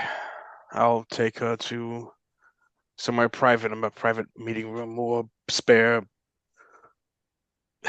paperwork, a bureaucratic room the Lash has on the side of the castle. Okay. Would you like a drink? Um, she says, no, I don't drink. I've changed my mind. Let us go for a walk. And we'll turn and start easily sort of walking through the palace down a corridor you didn't take her, kind of randomly sort of wandering now.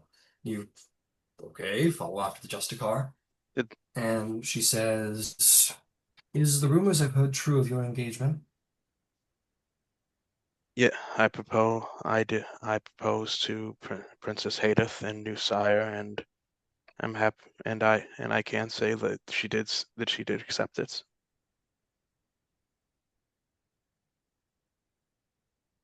We stopped in New Siri before coming here. Many of them, well, we have agents there actually right now, and those stationed there do say that they never observed any of your marks using my power when she accepted the proposal. You wouldn't have charmed her in any way, would you? No, it wouldn't. Persuasion. If okay, okay. Mm, hang on, persuasion. Hopefully that's enough. 29. Oh, no, damn it. 29. Damn. I would She not. nods. I would never do that to her. Hmm. Mm. We will meet with your princess soon enough. Your letter from the Viceroy Loisana was very descriptive. Where is she? She's tied up with other matters, but she certainly has a way with words. I would wish to speak with her. I can lead you to where her room is, Very and I'll good. lead her there. I am going to save the Inquisitor some time. Would you and your cadre be willing to submit to a zone of truth? Go right ahead. I can't think of any reason I would refuse. Excellent. She walks through. There's a knock on your door, Lois, as you're full of paperwork. Uh, uh, Mm. with a desk full of paperwork, she won't necessarily look up, but she'll just say, "Come," Yeah. The and door, continue about what she was doing. excellent. The door opens and very sort of without great levels of etiquette, just approaches you. This holy Justicar Templar Paladin approaches you. And she will greet you with just a simple nod. She'll say, I am Justicar Melis Baron, Templar of the Order of Thrain. I have received your letter. Thank you for messaging Oh, us. oh, thank you for coming. And Lois will close up stuff, drop the quill on the desk, and stand up and offer a hand to shake. She'll shake You your hand. and your entourage made an excellent time. Uh, is there anything that House Leora can do for you while you're here? Hmm. The brain is very interested about the circumstances going on here. You made a very good point about the violations to human life, their rights, violating our own doctrine. We take it very seriously. I don't I drink. I I feel very strongly about this particular situation, and that it is less so for Karnath, and I'm given to understand that they were the primary author. And I understand historically this was not an uncommon practice to seal hostilities. Uh, but I think in light of what I understand of your tenants and what I understand of at least the laws that Breland claims to honor, it seems to fly in the face of both of those doctrines.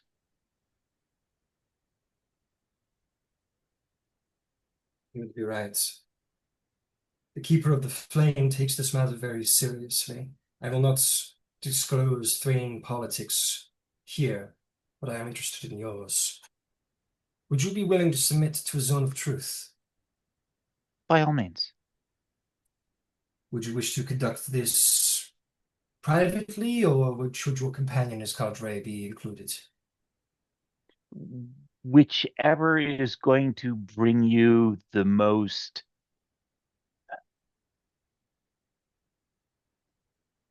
surety in answer.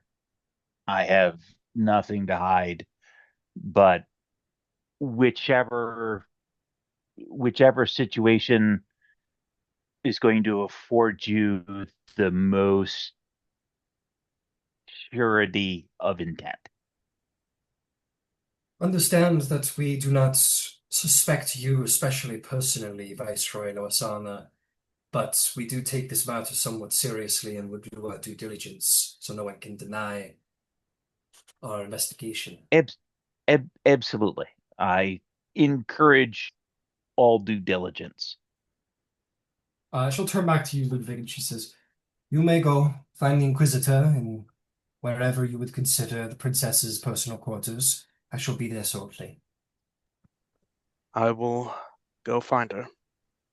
All right, you take off. The the Justicar closes the door and will put her hand on her holy amulet and pray to the silver flame. Do you submit as a zone of truth is called forth? Absolutely.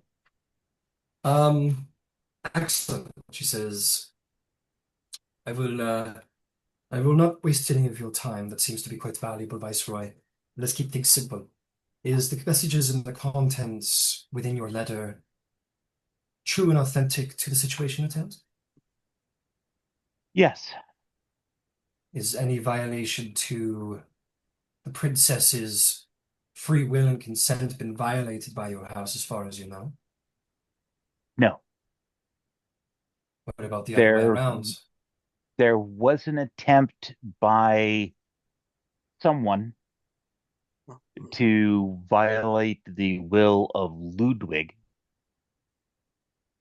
uh, prior to the proposal at the tournament banquet in New Siri uh, by a enchanter for hire known as the Sable Tongue. It is our understanding that that attempt was unsuccessful. So Ludwig's will at the time of proposal was his own. Good to hear. Good to hear.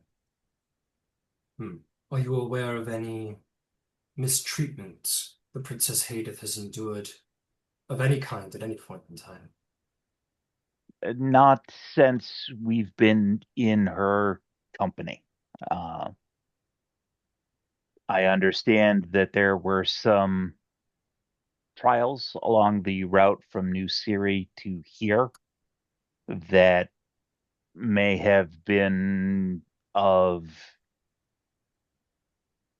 a sort of personal danger, but that was mostly by proximity as opposed to something directed at her. And it was not by anybody of our company. Our company and the associated uh, hire-ons all acted to secure her safety and uh, freedom as best they could. Very well. And I only have one final question. Yes, How firm in your belief is it that Haydeth Irwainan is not a guest of King Boreal, but in fact a hostage? I am completely convinced that the unwritten, unpublished, publicly acknowledged state is that Haydeth, her brother, and the Boreal children, and the two from Thrain, in each of the courts in Breland and Karnath, are in fact hostages against ill behavior on the part of the other three members. The spell goes out with that, and she will say, "I thank you for your cooperation.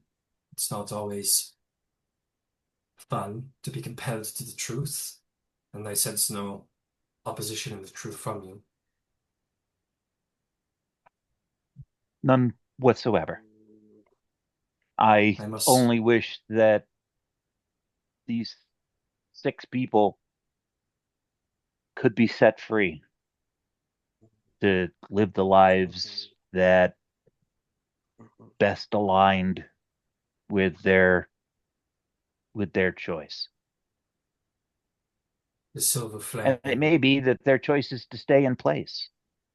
And that's fine, but it needs to be their choice. be assured the silver flame will burn away the shadow of good intentions. All would be set right if the keeper of the flame has anything to say about it." And if it makes any difference, I understand that this this exchange of personage, for a polite euphemism, was done as a check and balance against poor behavior. I would suggest that perhaps that check and balance still needs to exist in some form, but surely an economic method would have the same bite, because all of these all of these kingdoms, the economic engine is not insignificant. I'll pass along your suggestions to the keeper of the flame. And if there's She'll anything additional that I can offer, House Leora is at your disposal. she'll give a polite nod of the head and turn around and leave as directly as she entered. Um, Meanwhile, Ludwig, you uh, find yourself entering into the room where the Inquisitor sits. Um, let's see. Let's see. Um, just give me a later second.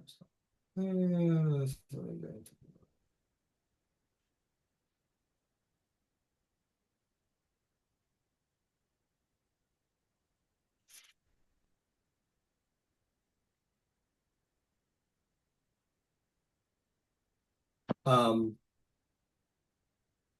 yeah. You enter into the room where A the knock.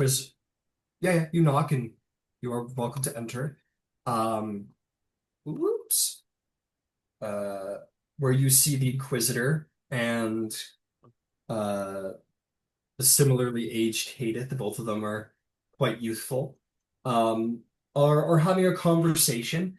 Um, the Inquisitor's eyes sort of scanning the room with great intensity, but continues to speak to Haydeth, who seems to be playing a very, very lax, very at ease person. She looks over at you and smiles and says, "Hello, Ludwig." Hello. Um, Inquisitor, the Justicia sent me over here. Oh, but Ryan, she wanted me to bring her over there. Yeah, the Justicar sent you to Haydeth and the Inquisitor. Okay. This So, is excellent. She will pray. She says, "May all lies be banished in this room." And she will similarly cast a zone of truth. You submit to it. okay. Hopefully we Um, can use the bath. We can take a break soon. I need to use the bathroom, but it's okay. uh, yeah, we'll finish up here really quickly because she's Okay. basically going to ask the same series of questions, Okay. and we could skip over that a little bit. What was asked of Lois was it'll be very much like when comparing Abbreviated. notes later. Yeah, when comparing notes later on. The Inquisitor asked the same series of questions the Justicar did, like this is procedure almost. Mm-hmm. The Inquisitor says, "Well, I'm glad to see that everybody is getting along here. What about the circumstances regarding House Denise? I heard that several hundred of them were slaughtered by you and the hobgoblins." And I explained to her walk her through what happened and how it was made clear that we were made uh guests of God, I The can't, Lesh. of Lesharuk. Mhm. I want like Haydeth wrote for about how Haydeth wrote forward and tried to get it all to stop. They we separated. We all My contingent went to Haruk, explained what happened, and he took grave insult to this as Haydeth and I are guests in his lands, and I explained how like he like They abducted her. they he saw this as an abduction, and I wrote along with him to make sure Haydeth was okay, and to as long to make sure Haydeth was okay, and I was there as well. Very well. Hmm. Me and the Justicar will be staying, as I heard that there was a feast which we have gained membership, or we've been allowed to attend, and we intend to make sure everything is on the level. We will continue our investigation over the next couple of days around the palace. I expect we will have sanctions to go mostly everywhere in the I believe palace. so. I believe so. I can't imagine a reason not to. I would have to speak with Lashuk to make sure, but I believe so. Yeah.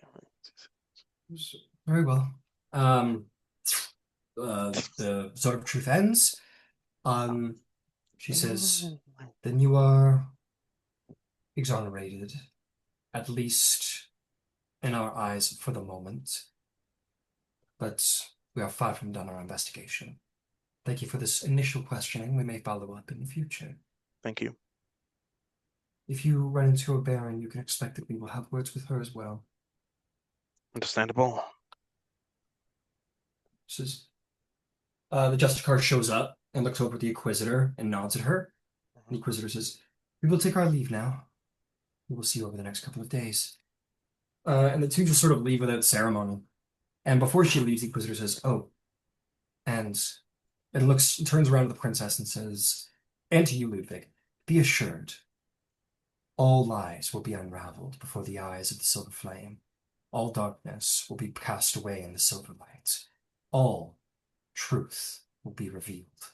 You can assure this, and justice will be done in her name." I see. Thank you. I give her a bow. And she leaves, and you understand well, it is really a vow of protection if you're good, and if you're And evil, it is a and vow of your defeat. yeah, And we will, yeah, let's take our break there. And when we come back, we'll see who the other guests are and continue our preparations for the feast. hmm Awesome. Good. By the way, Carmen, great role play with Haydeth today. Thank you. Thank you. Eric, I had a thought. Do you have a second? Yeah. Okay. So All right, I'll be back. do you remember how Rowen initially made friends with Brevin? She gave him a piece of blackmail and said, "Listen, shit happens. I get it. Just clean your house. I got you." Yeah. that's how their relationship started. Do you remember which one it was? Oh, it was the Deneth captain who sold out a Brailish town. No, no, It about was Syrian. not. It was not. Very specifically, it was the one where the Deneth boy and the Thrash girl Mm, fell in love. no, it And was there the was other Yes, one. no, I've got it. I've all the actually got it sideways marked down. shenanigans. There I was all the sideways shenanigans that went with that. But at the core of that, the problem was I, that Deneth and Tharashk, a forbidden relationship, happened. And there was obviously there's a cover. Well, this isn't the first time this has happened to Deneth, right? Because the whole shit around Jorlana was with House Deneth. So while Brevin is acting all high and mighty about Deneth's honor, there is another part of me that's like, dude, is is this the battle that you want to fight? Like, do we have some leverage here? Because Deneth does seem to have a historical pattern of of loving openly, which is great, right? We love that, but what's right for thee needs to be right for me as well. What do you think? Is there a is there something there, you think? I think it depends on how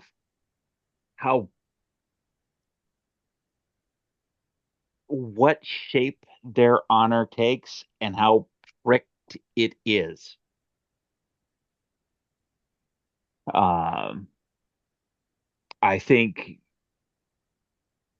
part of Denise's problem as soldiers and protectors is that they are perpetually put in situations where there is a high degree of anxiety, a high degree of adrenaline, and people that are being, vouchsafed for, and just like firefighters and people that they've rescued, police officers and people that they've saved. Sometimes those bonds between saver and savee happen, and that's why they are prone to that particular sets of circumstances. Uh, how how much leverage is inside of that space, I think really depends on, and I don't have a good answer for what shape that honor takes. Is it, you know, Japanese feudal honor where, a liaison with a gaijin is sufficiently bad that there may be some leverage there, or is it, you know a a daughter of a sultan having a liaison with somebody, so there's less there's less prick of honor because of the relationship, but the loss of troops under my command is enough of a prick to the ego and honor that they become recalcitrant to the point that you can't push the mule. So I don't know enough about the leadership of Denise to know which flavor that is, or somewhere in between it on the spectrum. Yeah, and I don't necessarily know either. Now, I have this one highlighted that it was a love letter between Denise and Thrash, mutual plans to sell war prisoners for coin and share the proceeds under a false name. That's what I have highlighted. But if it was this other one, which was a letter from House Neath warning Vron not to release a list of botched contract killings that they blamed on the Emerald Claw. My I my I don't understanding. Okay, go ahead. I think you're right. I think we held that one back specifically because the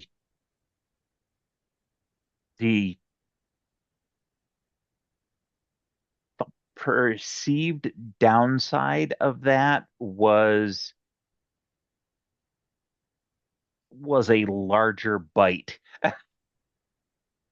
And we wanted to preserve as many large bites as we could, but utilizing what we had to grease appropriate things, as declarations of friendship, as um, opportunities to tip scale and balance, like what we're offering Merrick's. Yeah.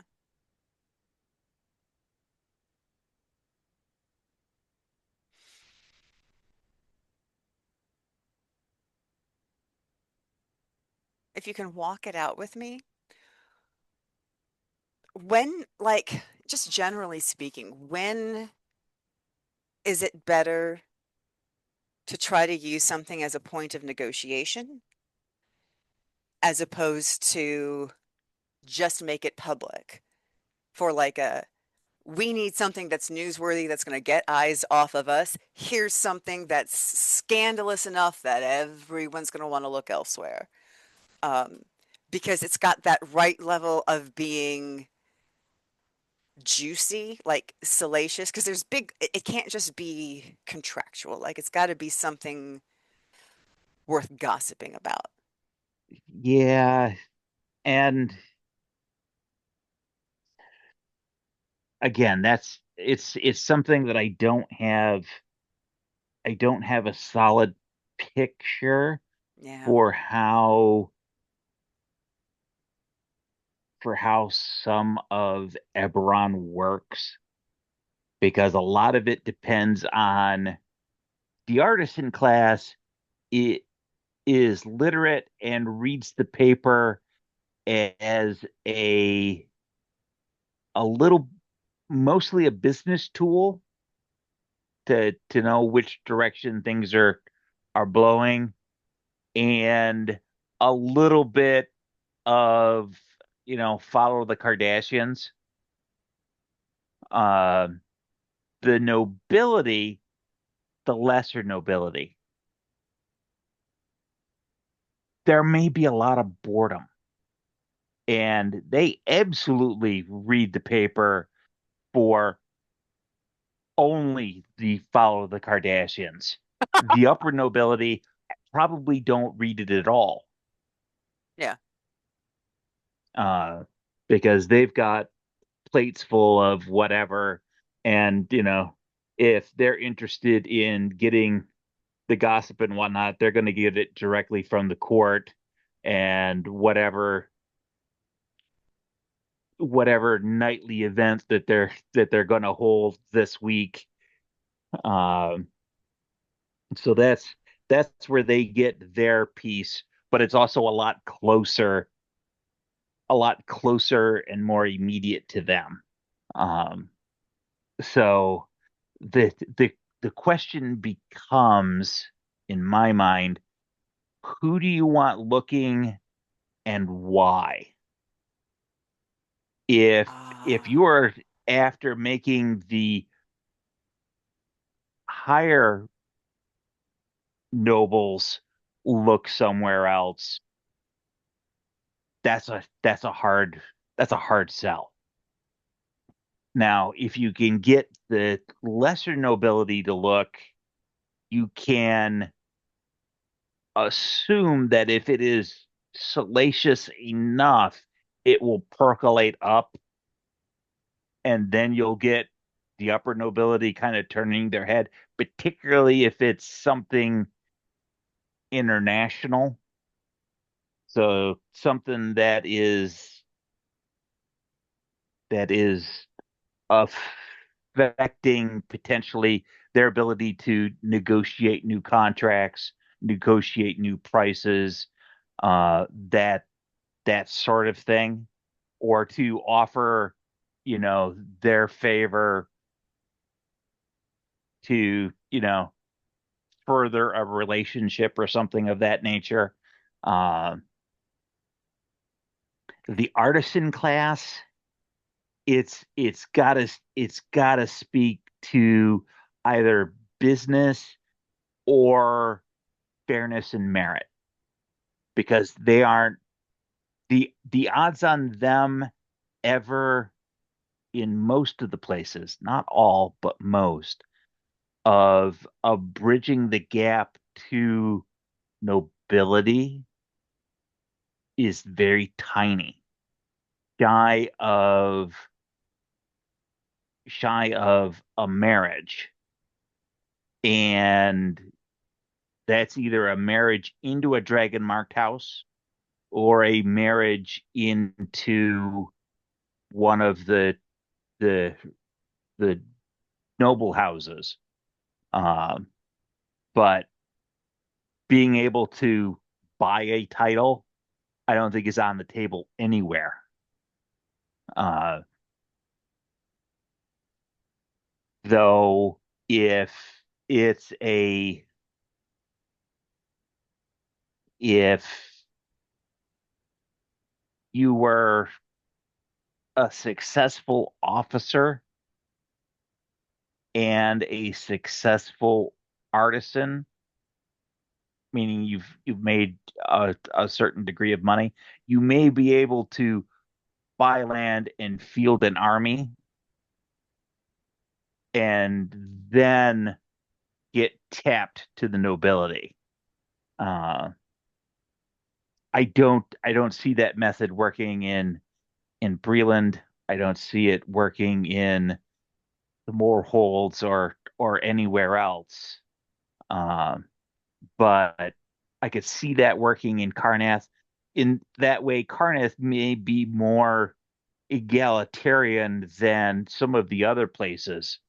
Now, Breland, on paper, is supposed to be more egalitarian. They don't behave like it. All right, so what I just took from all of that is doing any kind of public perception, um, anything from public perception or generating something bigger than this as we can get this to calm down. There is no shotgun blast. For anything to be effective, you have to actually tailor it specifically to a specific demographic, which is to say that absolutely nothing could be executed in under 2 weeks. Not like in a world without internet.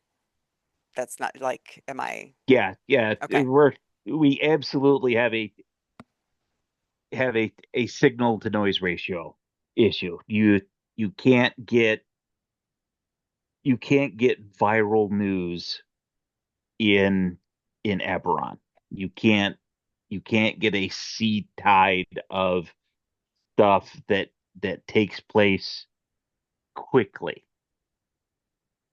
You can get a localized piece of that. You can get a Salem witch trial, absolutely, but it's going to stay local to Salem, is not going to spread to Cambridge. But you could get a larger batch of that, but it's going to take time for it to snowball, and you need to keep heat on the fire. Um, so that it picks up momentum, it picks up interest, it picks up value,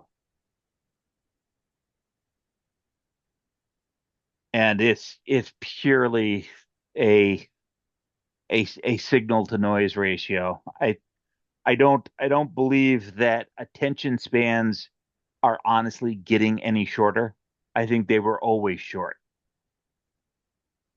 Uh, if it's not germane to where they live or it's not entertaining, the the willingness to follow it because Meh, it's yeah. the right thing, it becomes, how heavy's the lift? You know, it's it's the psychology of disaster. Every disaster is awful and horrible, and they go on, across the globe on a daily basis on greater or smaller things. But at some point when it's over there, conceptually you understand, oh God, that's a horrible thing. I'm sorry anybody had to go through with it. But it's a statistic when it's over there. When Yeah. it's in your town or the next town over, it's significantly more visceral. It's significantly more personal. And that's that's human psychology. I would tend to think that half orc, half elf psychology is going to be very similar. You may get a somewhat longer view out of elves, dwarves, and gnomes, but grabbing their attention outside of a a you know a 30-day span where, hey, that's cool. I'd like to learn something more about whatever. These are folks with lives that measure in hundreds of years. Yeah. It's like getting Lestat's attention. It's a flash in a pan. You understand the psychology. It You may be all in about this topic for a really short period of time and then entirely lose. You know what it reminds me of is The Traveler. I- yeah, same, Same. same. Lestat and the I Traveler have a lot in common. Oh God, they do. I need to someday I'm gonna make a study of like early mid 80s tabloid journalism.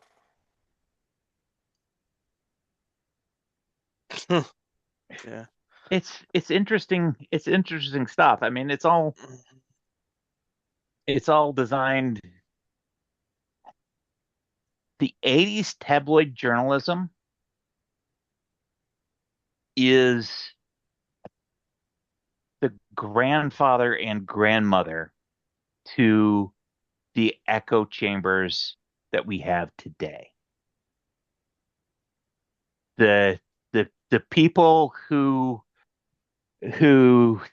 you know believe that the aliens were real would gravitate to the weekly world news to get their to get their fill.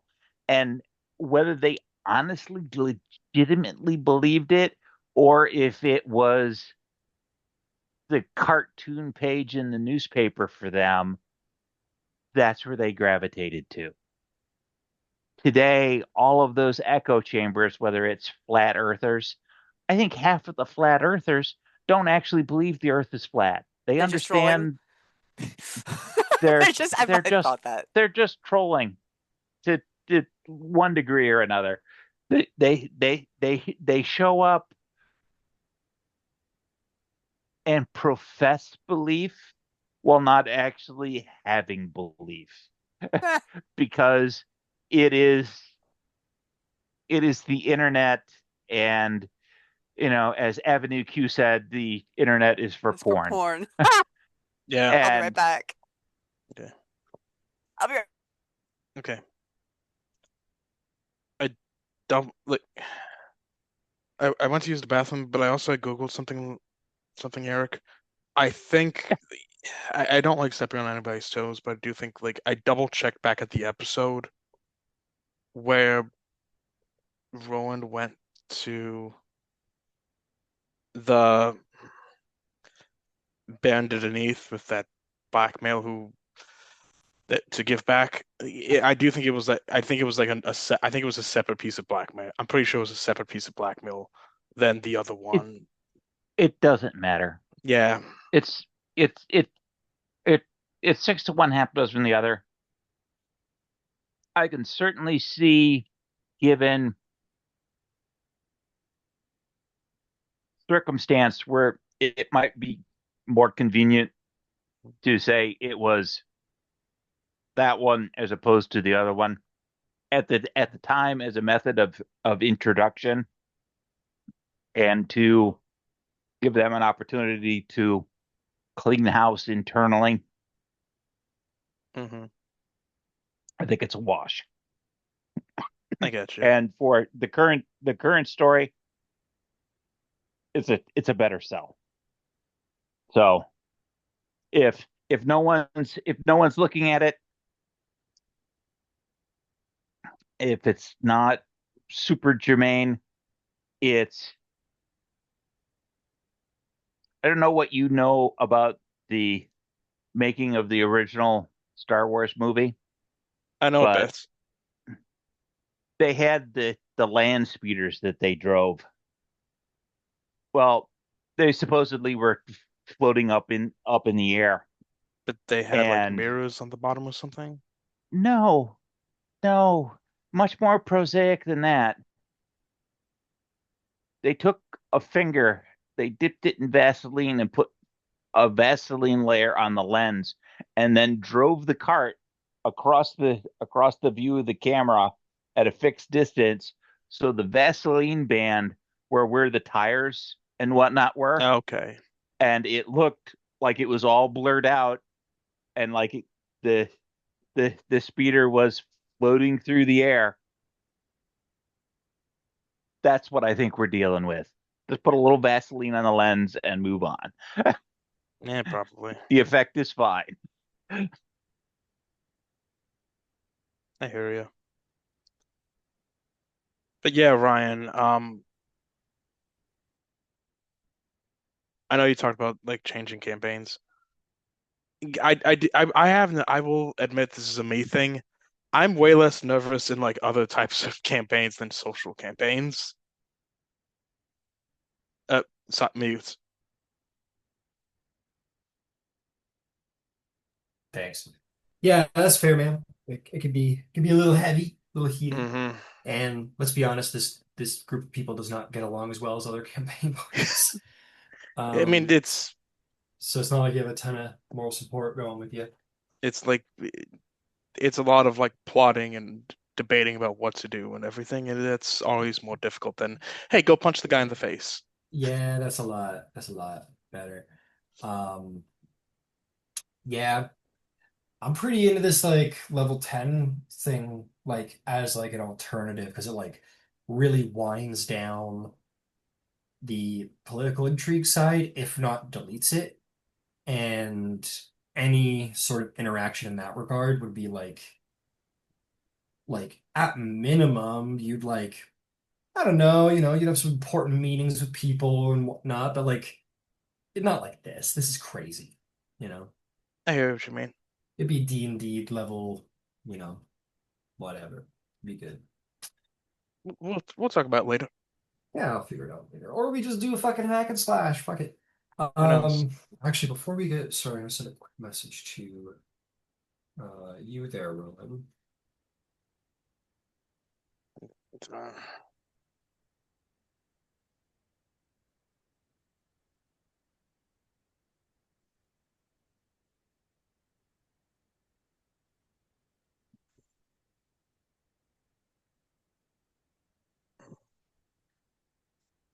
Uh,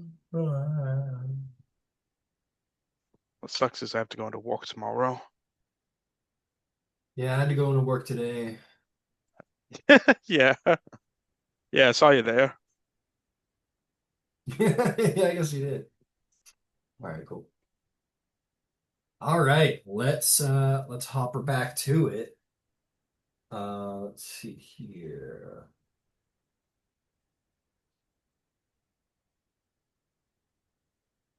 Um,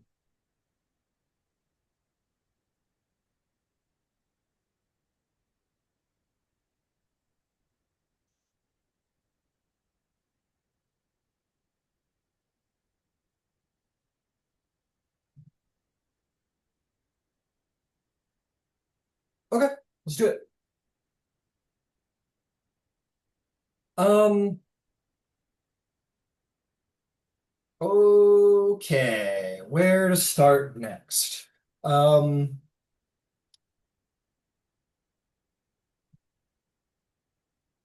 shall we start with Haydeth saying hello to Lois? Do we want to see is there any, or do any of you have any interactions to speak of before I keep going? Or No, you can keep um going. okay, Okay. do we want Silver Flames to catch up with Rowan at some point? Do we want to get to the next group of visitors who appear at Rukondral? If would the silver flame be like wanting to see the Baron reasonably shortly after she was done with Haydeth? Um, they're being a little bit more chill about you. They've got like pretty earnest testimony from Ludvig, Haydeth, and Loisana, who's the one who sent the letter, the one who allegedly abducted the lady, and the abductee. So while they are going to want to speak to you, it's like it's not earth-shatteringly, you know what I mean? It's like whatever ends up being convenient. So it doesn't have to be immediately. It can be, doesn't have to be.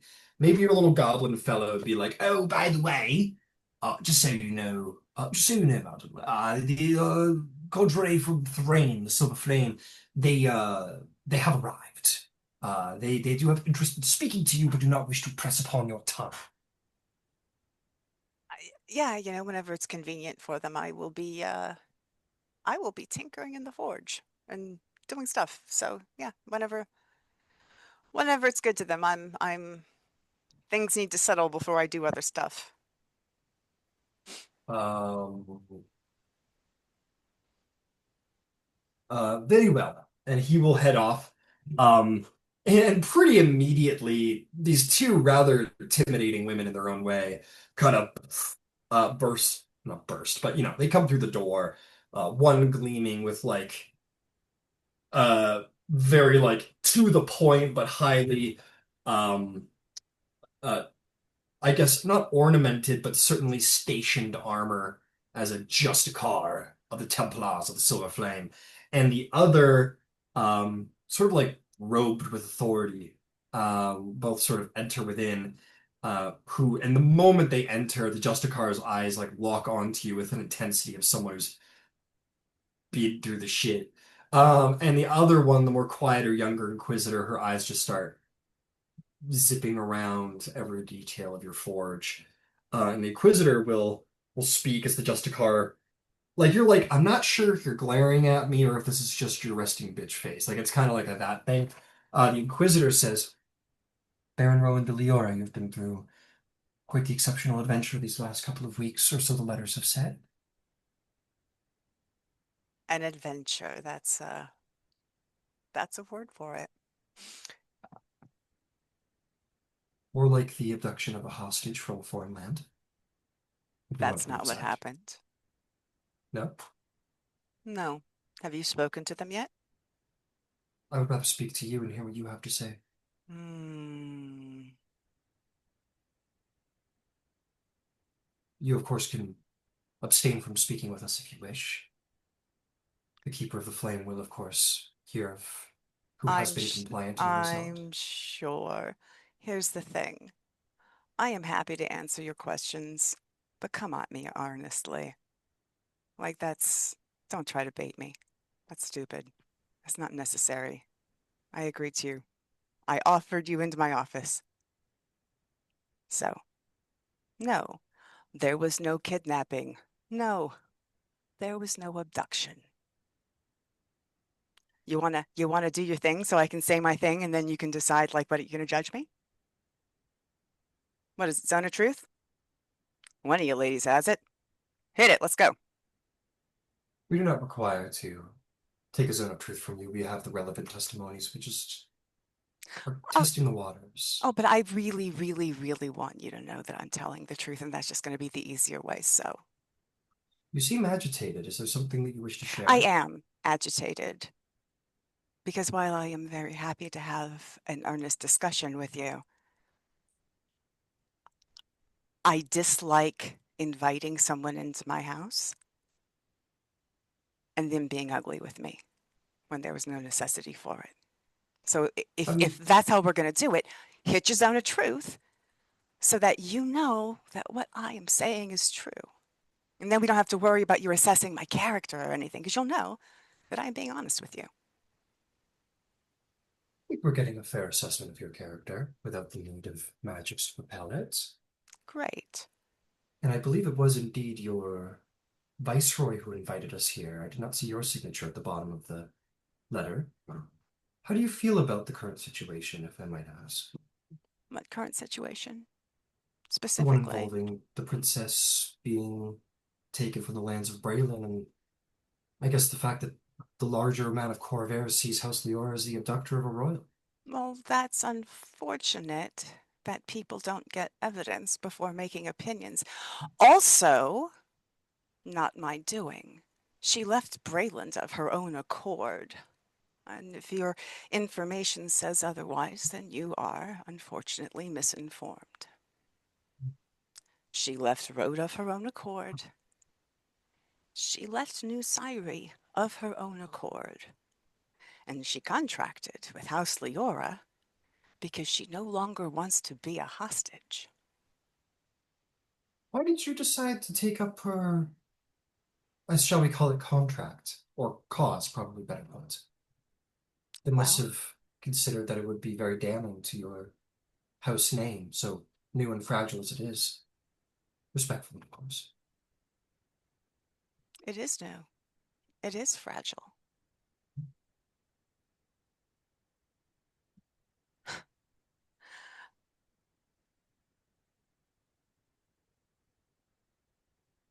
Maybe, some things you just got to go through.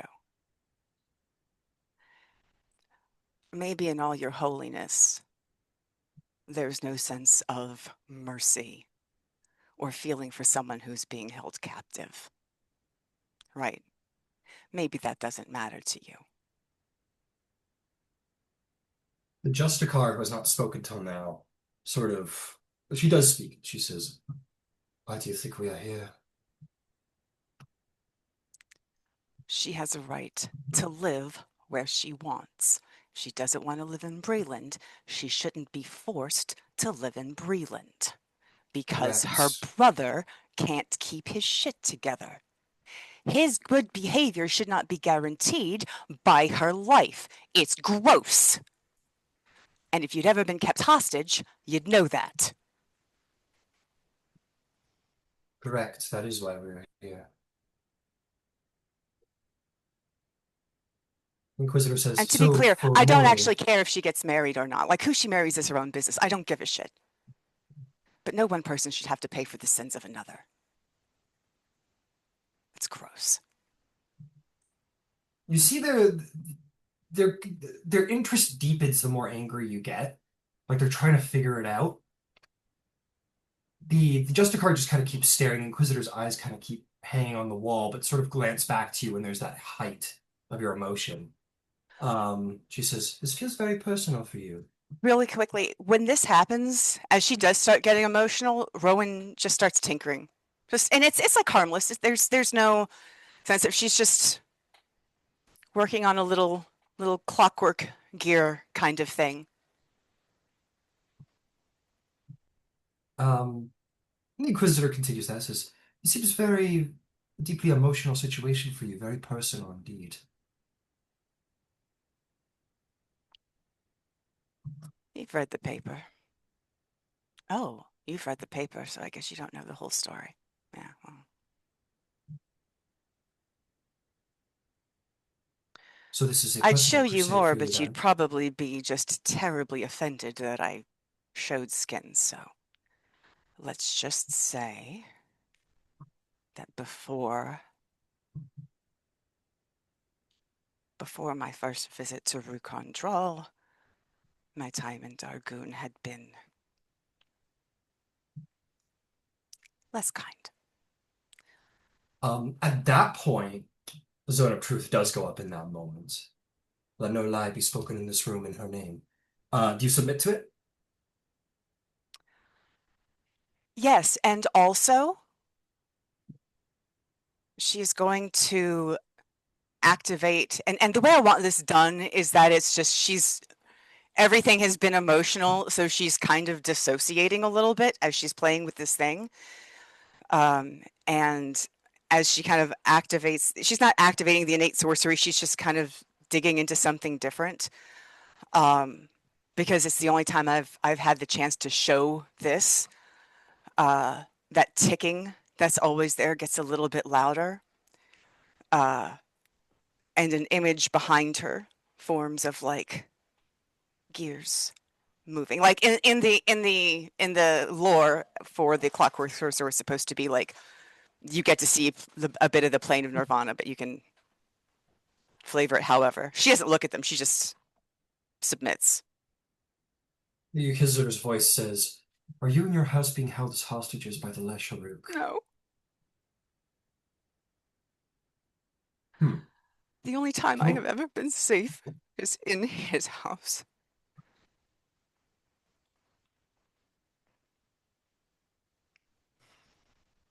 are you allowed to leave this house? Anytime I want.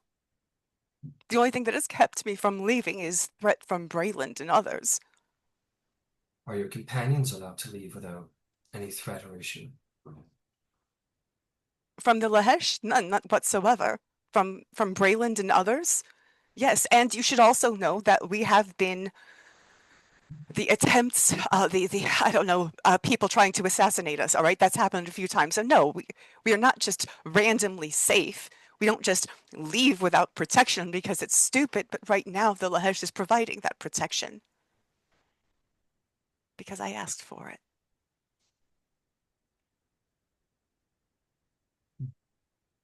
So if we invited House Leora to come back with us to Thrain, there would be no issue?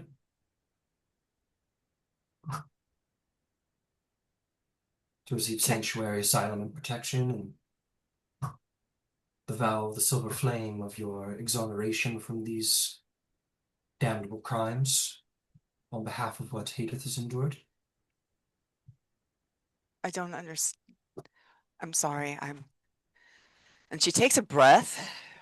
She keeps pressing. She doesn't let you take a breath. She says, if we invited House Leora and Princess Haydeth to Thrain for asylum, would there be any issue from the Lesharuk? No. But could you guarantee our safety? Could you Of actually course. protect us? Of course. The princess may go where she wills. No one's going to stop her. We are concerned for her safety. We will provide her what escort or leave it to you if you can keep her safe, if that is what you want. You find yourself unable to speak when you say no one will hurt her. You like the words We just won't simply hurt won't her. come out. We don't want to hurt her. Other people do. Hmm.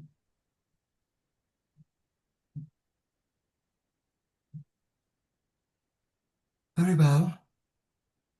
And the spell will go down in that moment.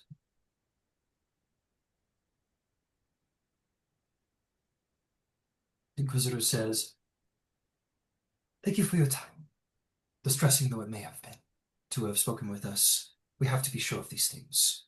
Understand the Silver Flame does not recognize the authority of anyone but those who are just, Baron or Lesh or King." And she will leave, but the Justicar will say to you with like an exacting sincerity, says, "And if it were a Lesh or a King or a Baron that held you against your just right to freedom, the Silver Flame would burn them away from all things." She stands up. He is my protector. He is the only one who has ever protected me.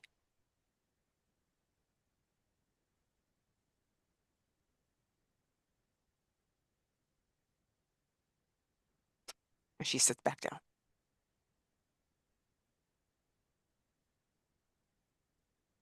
And the last thing she'll say is, and yet we are here. The silver flame protects him. Good day, Baron.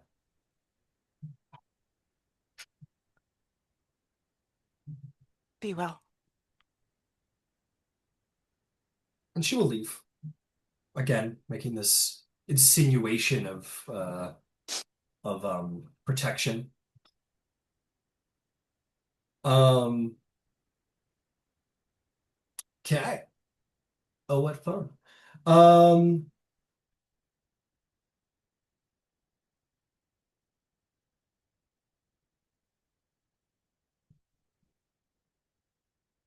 hmm. I think when that is over, she probably goes into a full dissociative tinkering, building shit, probably for a long time.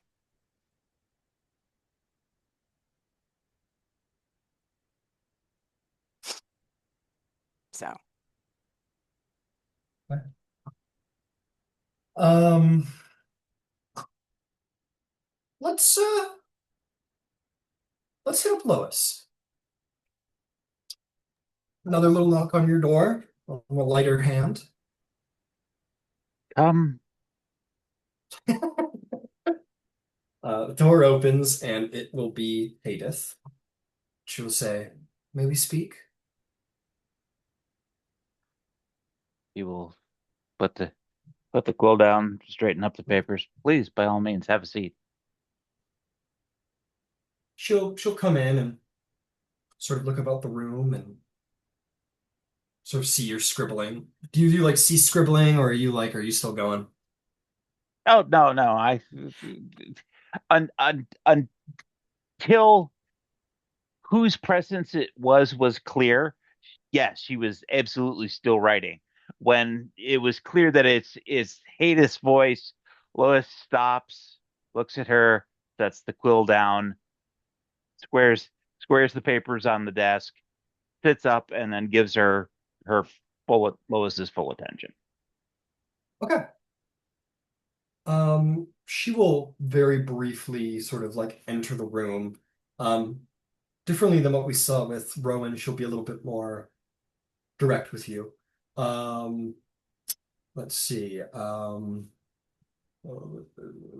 She will say, I thought a lot about what you said, and you gathered to me an individual who appreciates respectful debates, intelligent conversation, and I would wish to respect that. By all means, I understand that I gave offense, and please understand that I am a woman of calculation, not of feeling. Then, I have feelings, but I absolutely do not let them usually exceed evidence and choice. may I test that? By all means. After spending some time and thinking about your debates, I realized that I don't think I was offended because you compared my life to gold, or that it had value in gold, because let's be honest, everything can be valued in gold at some point, and that point we agree. But after a half hour of you explaining all of that, I think I realized the reason it offended me is because, frankly, your argument feels lazy to me. I mean, you're an incredibly intelligent individual, and to believe that bloodlines are valuable because of sentiment. I mean, I'm too practical to pretend sentiment doesn't exist, and, well, wine on blood isn't valuable because it's noble, intrinsically valuable. It's valuable because people react to it. Armies hesitate, treaties pause, as proven by the Treaty of Thronehold. Assassins reconsider their employers, and entire rooms, like this one, change posture when names are spoken. The entire political climate changed because of what I have done. It wouldn't have changed if some commoner from New Syria or Brayland would have done so. So it has value, not necessarily because of gold value, but because of what it means to people. And you, of all people, I think, should appreciate the leverage that cost can't always maintain. As and as I said, as my life can be measured in gold, you're right. It can be, and so can yours. And I think the difference is that if I die, five nations will argue about who benefits. And if you die, the argument will be, well, how it happened. And you're absolutely not wrong. The point of my argument was that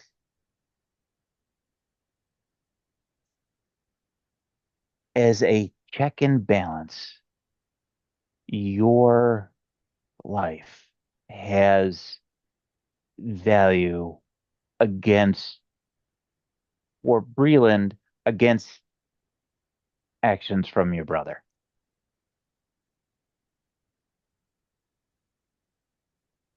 That value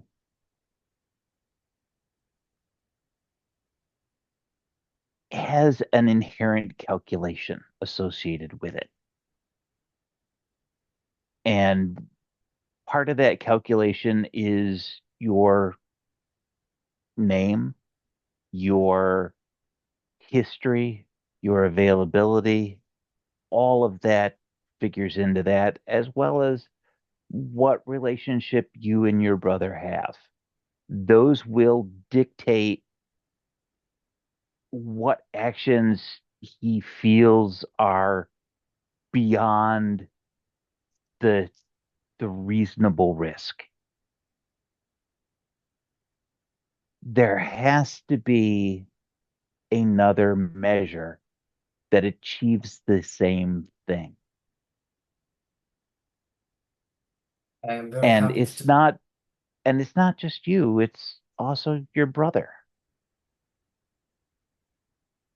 I am very happy to debate this point with you, but if I may ask, in all honesty, did you bring up this line of conversation to seriously debate it, or were you more interested in the reaction? I was a little bit interested in the reaction, but it's also a very legitimate question because if Carneth, Vreeland, and Thrain feel so strongly that they need a vouchsafe against the behavior of the other two in that triangle trade. A different, and the goal is to set you free, but also set the other hostages free. There has to be a replacement. And with there not being another named value and exchanging an Ewinar for an Erdrecker or some other nobility isn't really something that's on the table because it's putting somebody else in that same position and that's abhorrent. The only thing that leaps to mind that is a driver for all three nations is wealth. I'm not saying that's their only motivation for existence, but I'm saying it becomes a pain point for every dragon marked house, for every noble house, And if that's the case, it becomes a fair currency to make that vouchsafe not based on someone's position and rank. If I may It gives point out, freedom to the people who deserve it. if I may point out, you have a good point about the gold value. But who cares about that gold?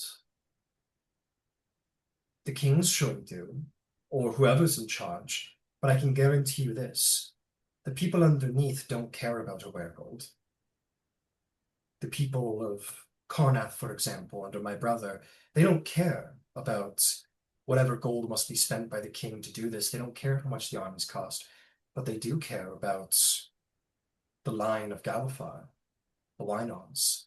If something were to happen to me, the king would have to answer to all of his warlords. He'd have to answer to all the people beneath them if something happened to me because he instigated a crime. Now, I agree with you. I would like to live in a world where hostages need not be exchanged. But gold, I don't think, is the answer. It's too impersonal. It is not a perfect solution. And yet, You represent and not just you, but all of the hostages, represent a singular point of failure, a single opportunity for check and balance. Using the situation that you said, your brother takes some action that Vreeland feels justified in taking retributive action against you, whatever that may be. Hopefully less than terminal, but some members of Breland are a little extra zealous, as we have seen in recent days. That's good for one singular instance. And it is only valuable between those members who have an Ewinar available to them. It does nothing for the Moorholds. It does nothing for Zilargo. So behavior from them is either not consequential or they become part of accepted risk. If everyone were to participate in an economic weregild with appropriate investigation and adjudication in a much like the war crime tribunal in something that is from varied nations, you have an opportunity to include everyone in Corvair, or at least all of the signatories, just the thronehold. And everybody gets better, more equal protection, which is what the core of Gallifrey was about. What we have now is an armistice. It is shaky, and it needs to include everyone, and currently it does not. And I'm not talking about people who couldn't get signed on to the table like New Siri. I'm talking about the people who don't have an Weinar to guarantee good behavior from one of you three. think the ideal would be that there doesn't need to be a. Well, that's the Treaty of Thronehold. I mean, it shows peace, and if someone violates that peace, then the rest of the nations fall upon that individual. Yes? Then that's fine. Then why the hostage drama? Why is it necessary for Thrain, Carneth, and Breland to have this super executive threat and put people in jeopardy against bad behavior? That I th- implies that the leaders of those three nations are willing to full and completely ignore the Treaty of Thronehold at whim, that they don't actually believe. What's actually holding them in place is this hostage drama. And I don't yes. believe that's the case. I I believe that your brother and King Boreal, they would certainly push at the envelopes of Thronehold because that is the nature of kings and power and that sort of thing. But if Thronehold is to hold the Merholds and Zalargo and Dragoon to to peaceful behavior, absent of this hostage drama, could we not hold them to the same level of accountability? Why the why the extra emphasis? Are they that much more prone to bad behavior? I don't think so.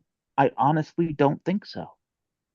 I I think think, you could answer that question for yourself, but at least I don't know the specifics. I was just sent there. It wasn't all explained to me perfectly, but either Braylon, I'm going to be a little biased because I am Carnathy, but I have to imagine that Carnath and Thrain were not confident that Braylon wouldn't send their vast spy network into each other's countries and wanted some assurance against them doing that, or perhaps Braylon felt threatened by Thrain, or I don't know the specifics, but clearly the three of them did not get along very well, comparatively. and I understand that, and they are all very close, geographically speaking, to one another.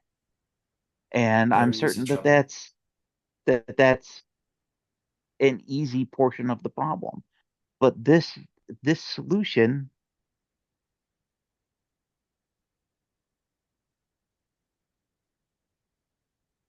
this solution is a quick remedy. It is a Agreed. bandage on an open wound. And it may be sufficient for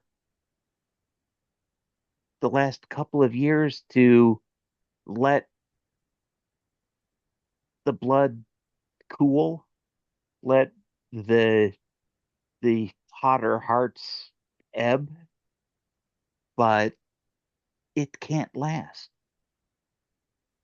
I agree. Ultimately, you have, just like all of us, have an expiration date. Hmm. By dint of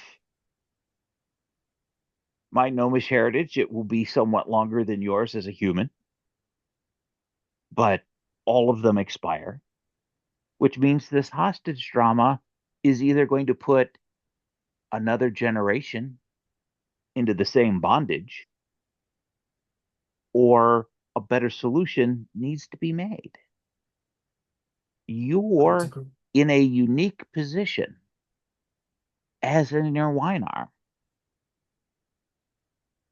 to come out and say that clearly. But you can't just say it's a problem and it's evil. You have to offer a solution. And it doesn't need to be a perfect one because God knows the current solution isn't perfect. I But also can't come you out and have say to, it without damning my brother and my country. not necessarily. You could say that for the necessity of establishing the Treaty of Thronehold and to get the cessation of hostilities, yes, it was necessary. But now let's codify what those three nations, and indeed the other nations, are afraid of. Let's add that to the legacy of Gallifrey, the legacy of your brother and the Treaty of Thronehold. Let's codify it. Let's put it into law and put it into practice. So you can be the last generation who has to go through this abhorrent circus. It's not sustainable. We Let's agree on a lot of build points. something that's sustainable. We agree on a lot of points, and I hope that you do find that sustainable solution. You are certainly intelligent enough, and maybe when this is all over, you may be lucky enough to treat with my brother if he isn't too pissed off after all of this, and maybe between the two of you, you can figure out a solution. Again, I'm going to pat myself on my Carnathi back a little bit, but it is well known my brother was the architect between the Treaty of Thronehold. Without him, the peace may not have came so swiftly. And he has designs upon it, even if it upsets his warlords. And I think I and And many people would pay a great weregild of gold to sit in on that conversation between you and he and see how many chairs fly and also what's achieved in the end. But uh, I doubt many chairs will fly from me. But what I've seen of Car Carnathy furniture is it tends to be very solidly built and much heavier than I am. hmm, indeed, indeed. Well, Again, I'm sorry if I went out of my way to ask a very sharp question. Part of it was to, as you surmised, to see what your reaction was. And oftentimes it's needful to be excessively blunt and to get people to react emotionally to see you what their driver is. And your reaction was perfectly reasonable. And this follow on conversation, I understand, is less easy, but it also speaks to your equanimity and your balance and your intellect.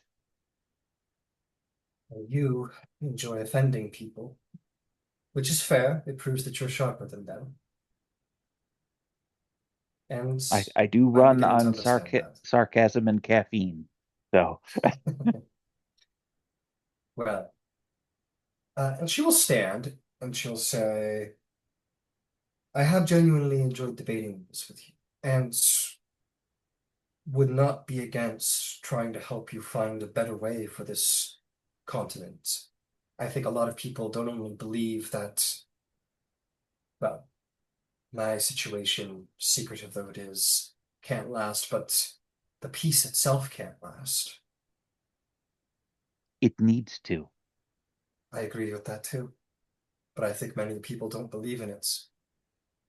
And I think whenever it's found out who achieved the morning, whoever committed the morning, well, it'll start again all. But in the meantime, I know you and Ludwig are in a bit of a spat right now, so I have a peace offering. And she's going to pull out a letter that is stamped by the Council of Cardinals of Thrain. It is unsealed. She goes, I received a letter that I think you might enjoy discussing with Rowan that I received from them, so long as it is understood that I happened to have dropped it on the way out of your room. And I didn't know what it was when I picked it up. I'm terribly sorry, and I will make sure that it gets back to you as timely as I can manage. Well, I appreciate that. I So, don't know if Ludwig told you, but that signet that you're wearing, yes. if you find yourself in danger, simply wrap your hand about it and it will.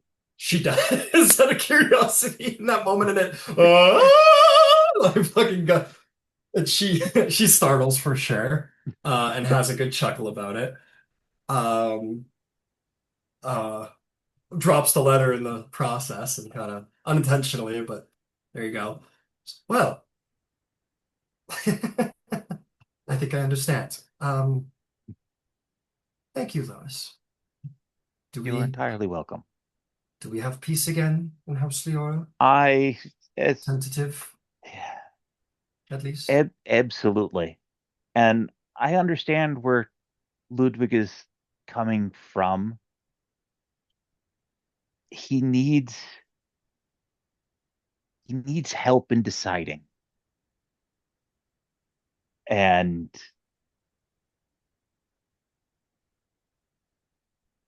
I am certain that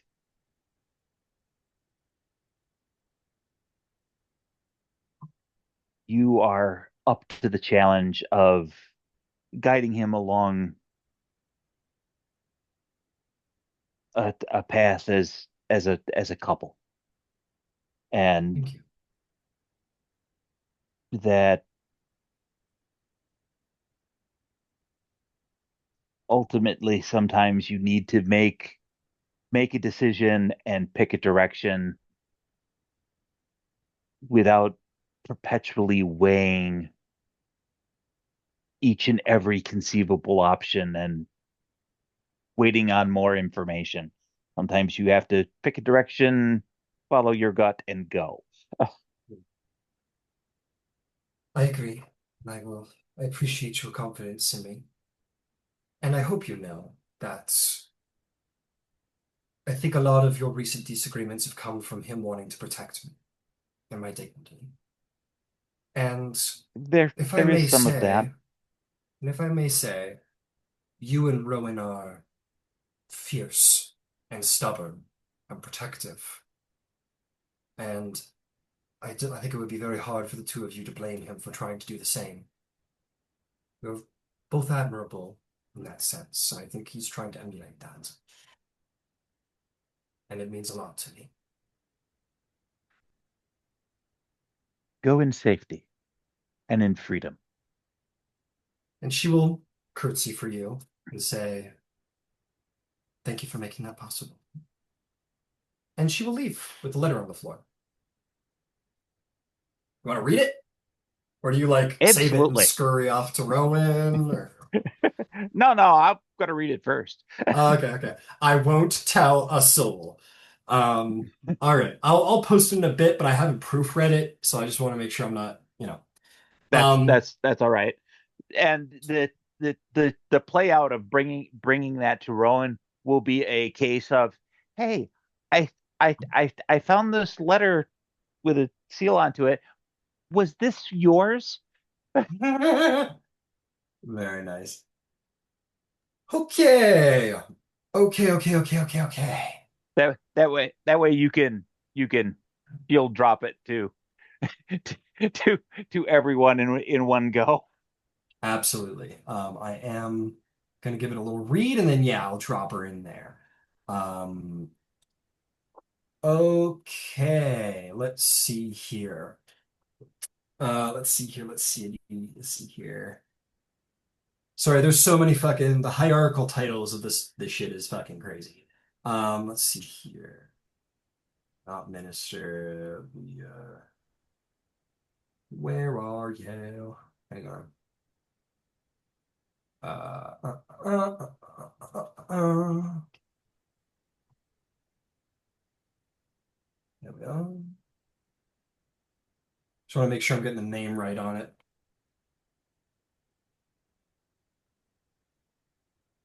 Yeah, shit. Um, from this is addressed. Uh, this is the statement of sure. Let's let it be from the big guy. High Cardinal Crozin, Regent of Thrain. Um, House Leora, you are not wrong to be disturbed by the word hostage. It is an old word, heavy with cruelty and misuse. You know what? I gotta feel like they're a little Italian. And I'm getting Borgia. You know what I mean? Yeah, So yes, yes, I'm gonna go for yes. it. Go forth. House Leora, you are not wrong to be disturbed by the word hostage. It is an old word, heavy with cruelty and misuse, and it deserves suspicion. But you are not wrong if you believe it was chosen lightly, or that it represents a lapse of the conscience on Thrain's part. Let me speak plain. Or sorry, it'll be addressed to Haydeth. Let me speak plainly. The last war did not end because of nations exhausting themselves. It ended because, for the first time in a century, someone was willing to make peace irreversible. Armies can be rebuilt, fortresses can be reforged, treaties can be reinterpreted. Blood once placed in another's keeping cannot be recalled without consequence, and that is the point. When Braylon and Carnath placed members of the Wynarn line beyond their immediate reach, they were not offering us leverage. They were offering proof. Proof that the war would not resume the moment the ink dried. Proof that no ambitious general or grieving cousin could not simply ignite the conflict again without paying a price that all would see. Thrain did not ask for these lives as trophies.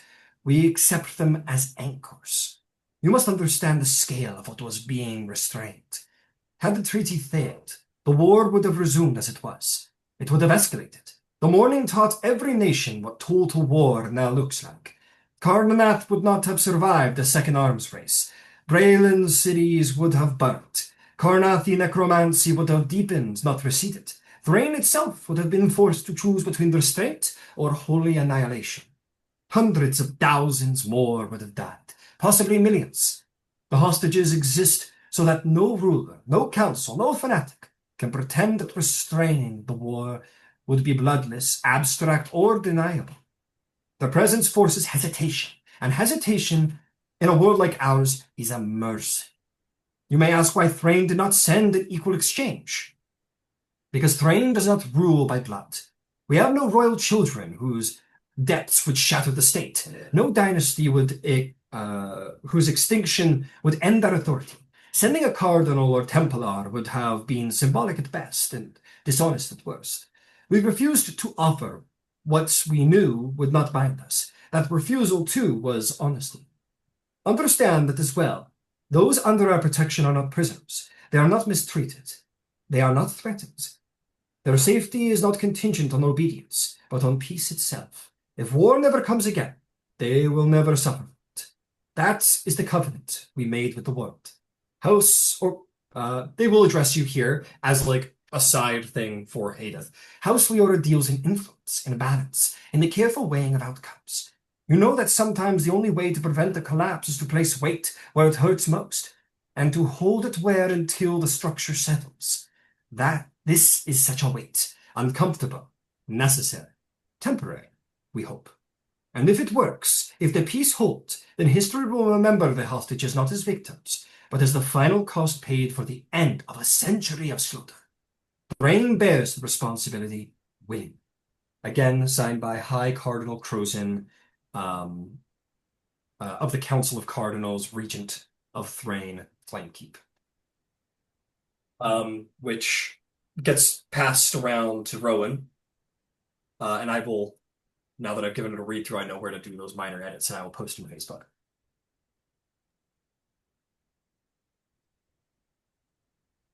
So when you come in to see Rowan, because if it's right on the heels of that, she's probably uh, knee deep working in something. Uh, Kind of with that same ticking in the room being a little bit louder. She's just kind of only half there. Like when Todrick announces you, she probably just like puts an arm up or something.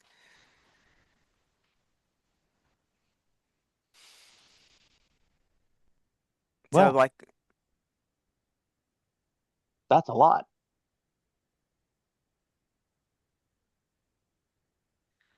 I don't know what else to do, so Hmm. I'm making shit. I can understand that.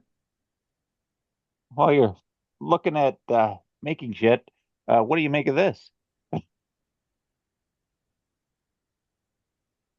It accidentally fell on my floor, so I'm wondering if it might be yours. Ah, yeah, no, thank you. It's very plainly addressed to Haydeth as an interesting point. Um,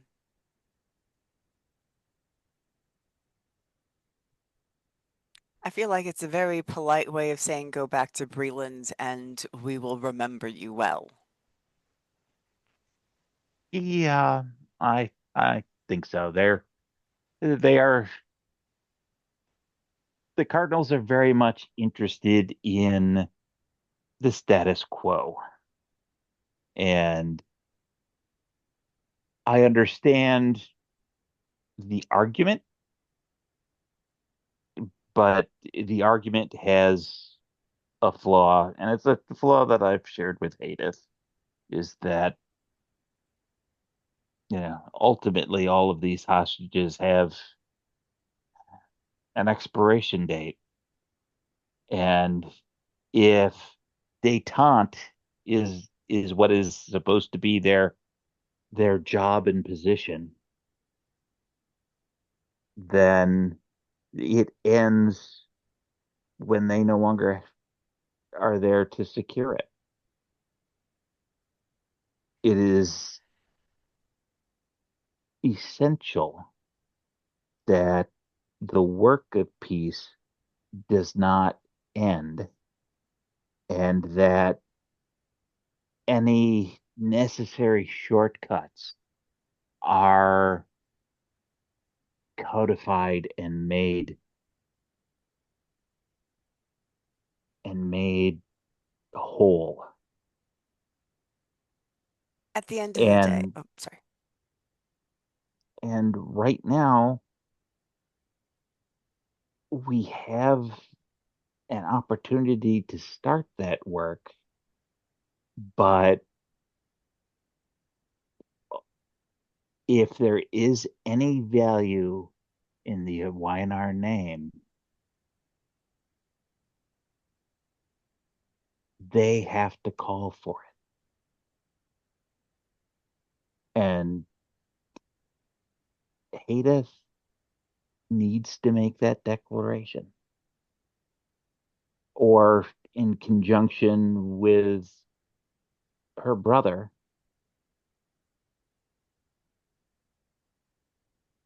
because this circus can't continue to go on. And it can't be repeated 30 years from now when these people are 60 or 40, whatever. Human l- Human lifespan, reasonable human lifespan is what, 75 years. So unless they wanted Probably to put a something like that. 75-year clock on the piece, I assume the idea was that we found a permanent solution within that time frame. Why do we got to wait to the end of their lives? Why can't we just find the solution now? And it will it will take time Yeah. to orchestrate, but the the time to make the gesture, the the time to do that is right now.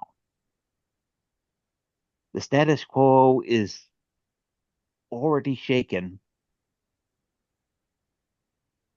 The impetus to act is now. which is good for us as a house because the potential to put ourselves into that space is significant, particularly if those two actually end up wed. I mean, I hate to break it down to currency, but that union has monumental currency, not only for them as a family, but for us as a house. I know. And whatever you have going on here isn't too shabby either, as far as that's concerned.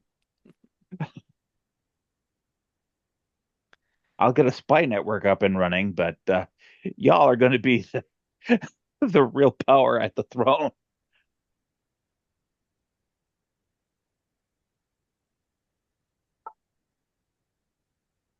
Should I just marry him? Like, goblin culture's a little different. Like, I don't really have to. Whatever, whatever makes you comfortable. I mean, to be perfectly honest with you, if it would take nothing more than you two making appropriate or inappropriate public appearances, and I think we're about to have one. So how how you two interact during this chaos and mayhem that's about to take place is really going to tell that particular tale because there are going to be some reporters here. There are going to be diplomats. There are going to be members from the the dragon marked houses. So whatever takes place inside of that space is going to define your relationship with the Lesh. And whether it's married or not, what you choose to demonstrate will be what the reality is, because perception is reality in that case. So whatever makes you happy, Baron. All right, I can get down with that.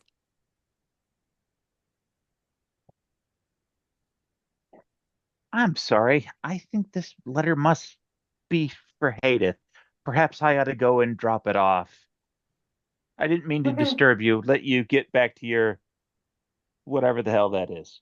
Oh, I'm working on Aurelius. I was working on simulating movement. Amazing. When you return it to Haydeth, she says something about tax or about how it's illegal to read other people's mail or something like that with a wink. I, Um, I only read as far just to determine whose it belonged to. It was on the floor, so I wanted to make sure I got to the right place. my hero. I'm And hardly anyone's hero. I'm everyone's pain in the ass, and I'm perfectly okay with that. she didn't say anything. She just it's like just almost like yeah, sounds right. Kind of nod. And Did smiles. did did the Lesh's man bring by Ludwig's last will and testament? Were you and he able to sign it and witness it? What? Last will and testament. Yes. Ludwig wanted me to draw up a will. I'm He's got to sign it, and I would assume that you would probably be the one witnessing it. I'm sorry. Perhaps you and he ought to discuss that. You could be a little dramatic. Thank you for letting me know. You are very welcome. Uh, and she'll go to Ludwig. And as a fun little side thing, Ludwig, one of the Mhm. some bugbear that's like a foot taller than you marches up to you. You look up at him. He goes, "Mail for your wife," and he'll give you a letter. Thank you. I tip him a gold. Holy fuck. It's more I make in a week. Thanks. That's not Spend it true, all in one actually. place. Cool. And he'll why. Yeah, that tip was like half his workday, so that was pretty cool. Um, probably actually no, he probably makes silver. He's the fucking court messenger. He probably makes silver. Anyway, he walks by. Um, it bears the ink and seal of the King of Braylon. Oh boy. Hmm. It's for Haydeth. I know, I'm not opening it. You I was like, you I handed it to her like it's radioactive. find your wife I or feel I can fiance feel him trying to bust out of this and strangle me. uh you find Haydeth. She comes up towards you and she goes, Last will and testament? Really? You trying to send me a message? No, you have to, you have to be. Well, I'm in danger more often than I am usually these days, so I get the sense you didn't have a last will and testament when you were charging the front lines in the last war, did you? I wasn't thinking of the future much. You're lucky that you're sweet. Um, she'll kind of put a little Uh, affectionate hand on your cheek. by the way, a bugbear came by, delivered this to me. He says it's intended for you. Um, she takes it, she sees the seal, and she kind of she sighs like a I, teenager who's receiving her scolding from dad a little bit. Um, and she will um she'll open it up. And you can hear it. She'll like read it aloud. She'll kind of like walk back and forth and runs to the fireplace in your room, and she'll sort of speak it to the world, and she'll say, To my dear Haydeth, I am writing this myself without aids hovering or advising, polishing the edges of my words. If you doubted that, the ink smudges near the fold should settle the matter. Uh, you see, she smiles at that. There's clearly like familiarity between the two of them, and the inks at the folds. I'm sorry. you would see that there's like a smudge near the fold, like an ink Okay, smudge near the fold. okay. Um, Mm, she continues. First, let me say this clearly because I suspect no one else has said this to you lately. You are not my enemy. You are not Braylon's enemy. You have embarrassed my court, yes. But embarrassment is a small thing compared to the danger done when people stop speaking to one another entirely. I am concerned, not offended, not angry, concerned. I have been made aware, belatedly and imperfectly, that matters between you, my court, and House Leora have deteriorated far beyond what I understood. If wrongs were done to you without my knowledge, then that failure rests with me, not with you. A king who does not know what his own halls are whispering is not as clever as he likes to think. I will not pretend that recent events have not caused strain. Braylon does not enjoy being made to look foolish in front of its neighbors, and I have had to answer more than one pointed question about whether my house still commands its own affairs. Nor will I deny that the instability rippling outward from this has given opportunists in other nations far too much to smile about. But listen to me, Haydeth. None of that makes you disposable. You see, she kind of swallows at that a little bit, and she seems to almost be getting a little emotional. None of it makes House Leora a thing to be crushed or discarded. Tarnished reputations can be mended. Trust once broken completely cannot.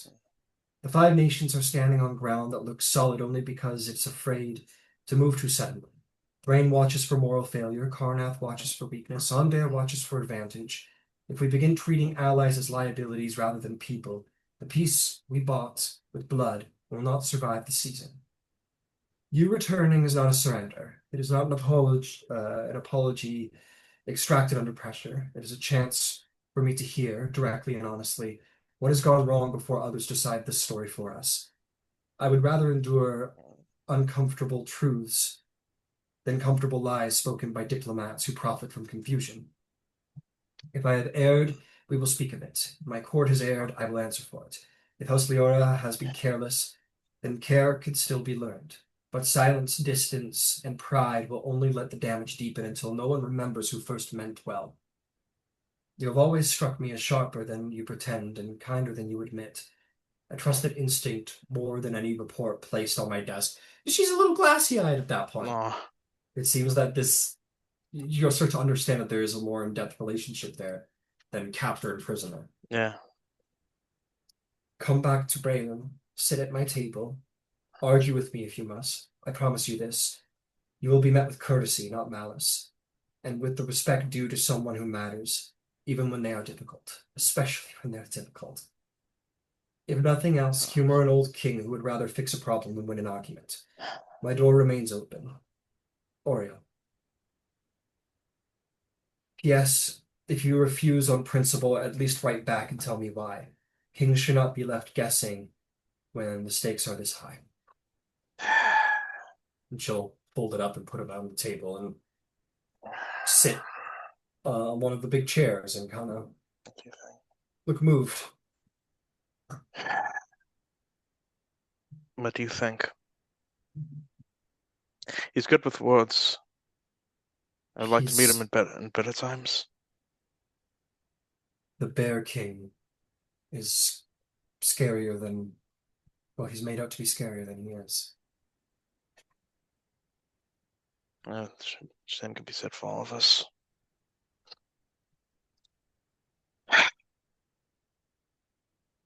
Haydeth,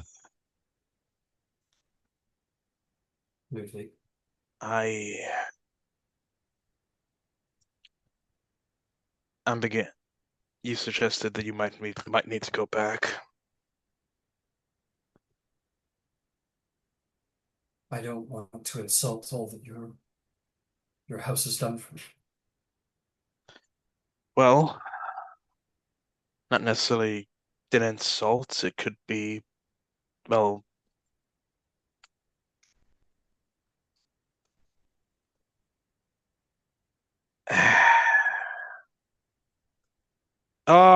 this situation is worse than I ever wanted it to be. With little gray lines there. Yeah. They've Bear King emerged. isn't the spooky evil captor monster, and Mhm.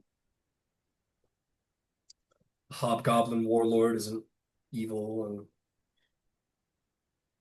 the hostages are necessary to sustain peace, and I don't know. evil though it is, and gray lines, lots of grays. We could still. This could still be glory for Leora if they're able to somehow resolve this hostage situation, but as you've employed them to do, but I feel like they could do that much easier if they do go back. If I went back, would you go with me? Would you drop your name of Leora to be with me? If I had to drop the name of Leora with you, yes, because I don't want you to be alone in this world. And if I'm executed in Breland, well, at least I hope they make a good song about it. At least. Wouldn't execute you. And I wasn't alone. I was just selfish, I guess. You're not selfish. You're not selfish. You're mortal like all of us. I should have. Had I made a mistake running off like this, I should have. Maybe I did make a mistake running off to Darkoon like this. It was very romantic.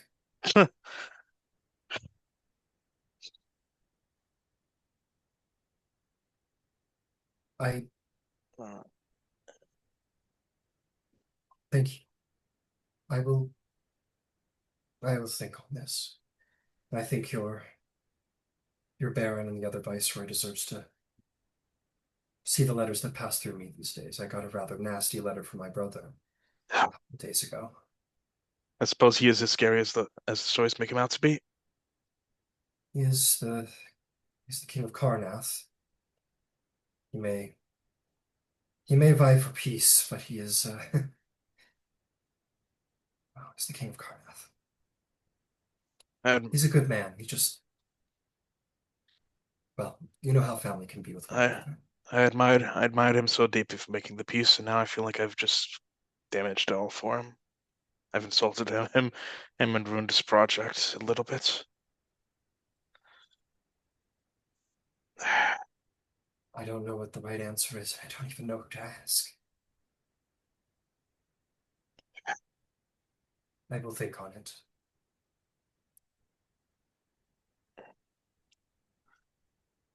I There's a go knock up. at the door. Oh, Um, I'll get it. you open the door, and I don't No, know why he's just kind of become the party secretary. Rowan's goblin is there, and he goes, "Yes, you know what? Fuck it, it's Mr. Shadow." He goes, hey, uh, "Buddy, I'm bored as fuck. How's it going?" well, going about as I can. Hey, there are some religious people here to see you. More religious people from the better one. Which one is that? Oh, come on, The the host, sovereign host. host, the less severe ones. Yeah. Hey, those I saw those silver flame chicks there. Too intense for this guy. Intense. Yeah, that's. I admire that about them. I mean, I might it could be fun. I mean, you know what they say about these silver flame girls? They've got a suppressed emotion. Your Thrain's very boring. You're not allowed to gamble. We're not allowed to, you know, s- Well, some things there they might want to explore. well, I thank you. gotta go. Actually, I gotta go talk to some priestesses. Though he just walks away with that. Sovereign host is here. You should speak with them. Yes, just give me a minute. You could send them to the room if you Okay. don't mind. Okay. Before I leave, I close the door before I go over to her before I leave and just I hug her. Yeah, she takes the hug, and you I'll might have back. to wait a moment longer because she needed the hug. Yeah, she needed that. I back whatever you do. If you choose to leave, you leave. If you want me to go with you, I'll go with you, but I have your back no matter what. You're a good man, Ludwig. Some would say that's the problem with me. And that, but I think I'd like to live in a world where that isn't a problem, where good men are punished. So I hope to make it. I hope to make it. I'll go greet them and direct them to your room. Thank you. And I give her a kiss. Yeah, give a little kiss. Um, Unlike the Silver Flame, which was really intense, um, you are going to see three priests. One is clearly more presented than the other. Um, I think, you're gonna know the gods here, right? This is just like, let's see what, roll me a little religion check. Low DC, Okay. just to see like if you're gonna recognize the bearings and symbols of these Okay, guys. yeah, religion. 9. I'm not rolling well today. No, it's okay. It's enough for the minor information. You're gonna see three priests. I'm gonna go from like bottom to top kind of thing. Um, you are going to see a cleric of Dol Ara, and you think Dol Ara is like the god of the sun. You know that there's like multiple maybe sun gods, so it's a little but apparently he's a sun god. But anyway, bears the symbol of Dol Aran. This individual is armored, and has like a sword at the hip, but seems to be a cleric in every bearing. So maybe perhaps some kind of like light war cleric, maybe. Um, let's see, standing uh beside is like less heavily armored, but looks more veteran. Like these two guys, despite being clerics, probably fought in the last war, is a cleric of Bouldery. And Bouldery's like he's like kind of a dwarfy god, like the Hull and Hearth situation. Is kind of their is kind of her situation. Um, this person seems to be very is like big and broad, but like in that gentle giant kind of way, despite their um like veteranness. And lastly, the one who seems to be at the head of them, seems to be like in charge here, is High Priest, as he all introduced himself, High Priest Olin Toll, cleric of Orion. Will bow to you, the god of law and lore. I- That one is much more well known. The first wizard I've he heard of was that called. guy. Yep, you sure have. He's an elderly human. He has large, heavy rings and a deep voice. You are the Viceroy Ludvig Leora, if I'm not mistaken, yes? Yes, yes, I am. Happy. Welcome to Dargoon. I'm happy you all. I hope your journey wasn't too troublesome. Not at all. Not for the measures brought to bear. Let us speak. Let us speak.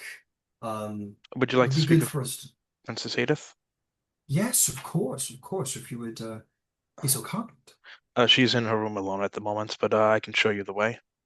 Thank you very much. We would not wish to intrude upon her, though. Thank you. It feels like they're ready to. Feels like she would happily receive you. Thank you. They come in and like I said, far less intense than the Silver Flame people. They're very kind. This is very like the They're very very relaxed. pastor priest kind of, that kind of vibe.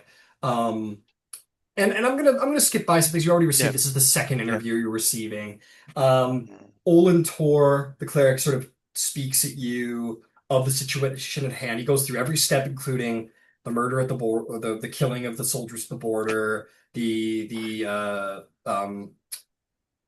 slaying of the Deneth individuals. He goes through everything. And he speaks very legally minded to you, very measured to you about, the situation. Not as like your lawyer, but like trying to understand everything from a legal perspective as opposed to an altruistic perspective. That, however, is held by the other two clerics. The cleric of Bouldery, you would come to be known as shield bearer Arik de Bouldery, and the sword cannon Ilvara, the cleric of Dolara. Um, Listen closely, and Arik de Bouldery is very interested in Haydeth, and is interested in your relationship. Are you two treating each other well? Is Haydeth consenting of all of this? Is this her choice? Is she being shown every hospitality by the Lesh? The shield bearer will want to go speak to the Lesh and, sort of look him in the eye and kind of understand him in that regard, but seems very satisfied by the end.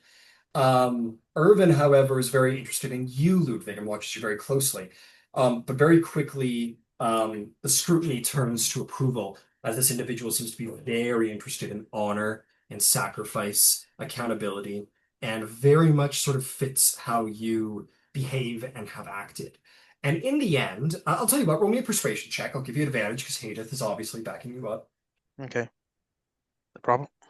Wait, hold on. Advantage. I'm gonna need it. Okay, I'm gonna go for my other thing here. D10. Command and presence. Yeah, commanding presence. Very nice. 25.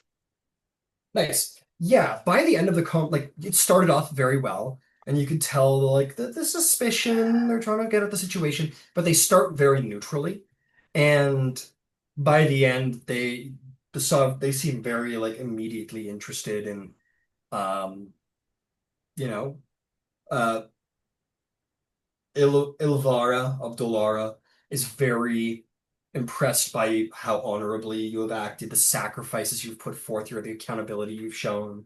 Um, the shield bearer Bouldery is very happy to see that he has been shown every hospitality. Has domestic peace. She is consented to everything that has happened to her, except for the killing of the Deneth individuals, which they understand, but they don't hold against anybody.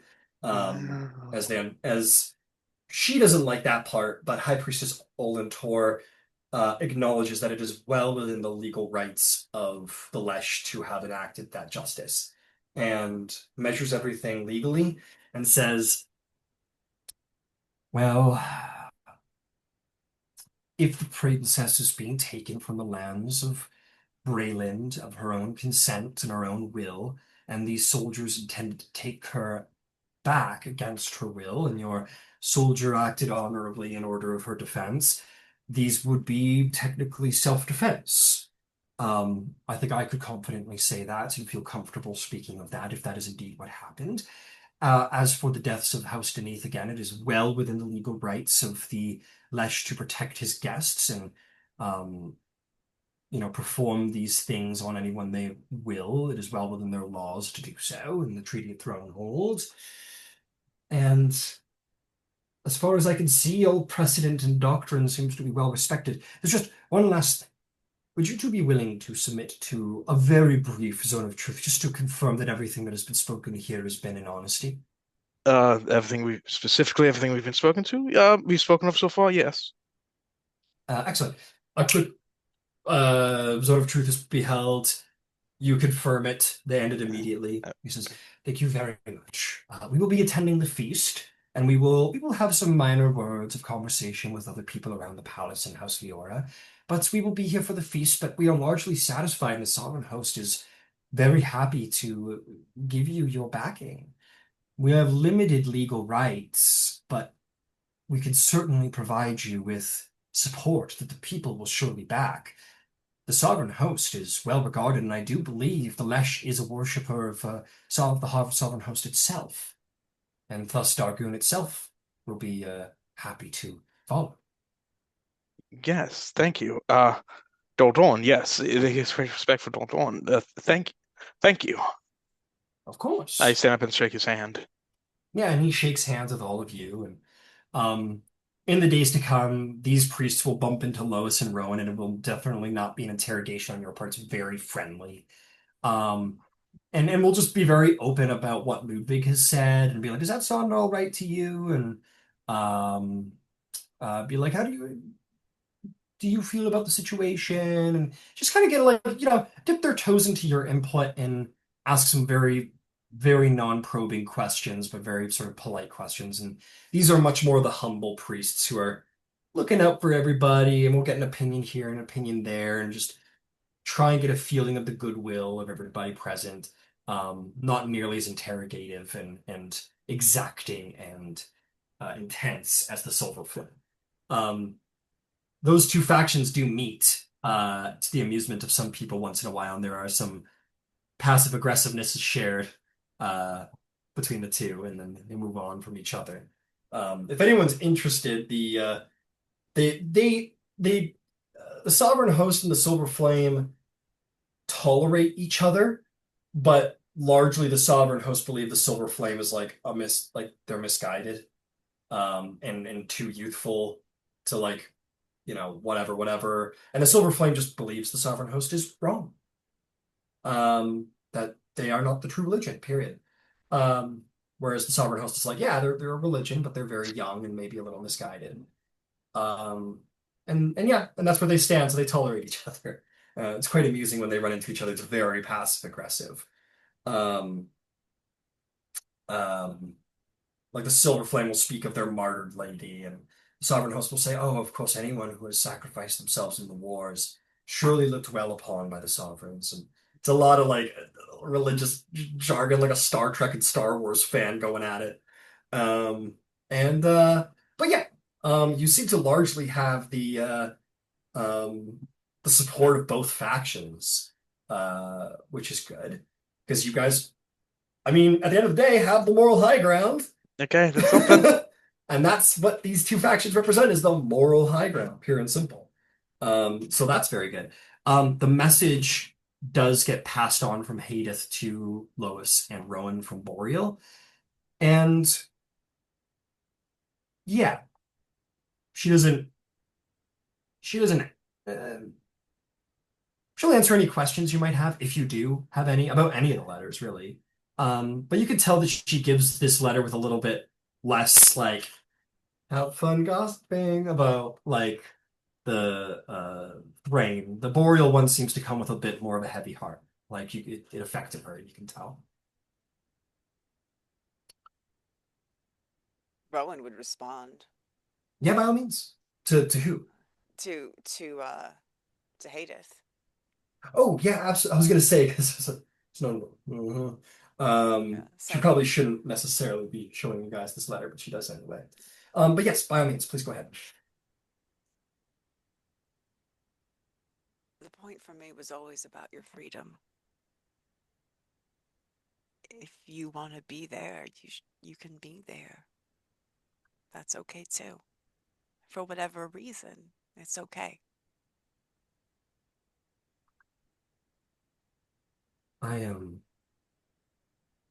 Thank you for saying that. I, uh, I would be.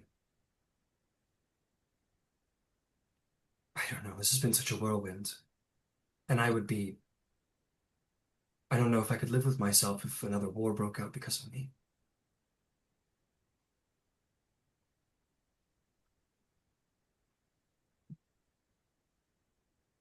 Point was always about your freedom. That means you're free to live in Breland too.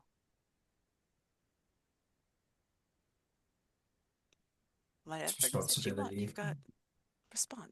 Whatever you want, like you've got our support. And I think you've got the moral high ground. So I. I'm really sorry about all the trouble. I've I've said it before, but I really mean it. I've caused so much distress between you and Ludwig and Lois and Ludwig and your house is your reputation and no, you haven't. Thank you. Thank you. Thank you. But this should have never fallen to you. This should have never been a thing. That's the point. But thank you. Okay. over the last 100 years there were many people who shouldn't have had to have died. I think the least that I could do to honor all those sacrifices is a tender court that I've been treated well in, maybe. I don't know. I don't know. I need to think about what to do. There is no sunken cost fallacy here. You are free to return to Breland. I would like to think you would also be free to go anywhere you wanted as a fully self-actualizing human being. I don't think any of us are truly free at the end of the day, Yeah. unless you're I guess unless you're a commoner or a shopkeep. I'm not truly free. Starting to understand what my brother meant.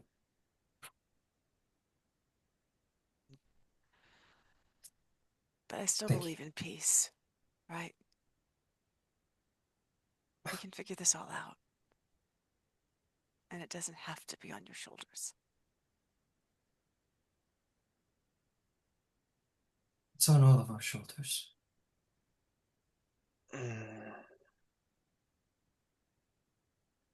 And she'll kind of smile at you with the look of someone in deep turmoil and uncertainty, and but with but on top of that is genuine thanks and really genuine guilt for the trouble she has caused.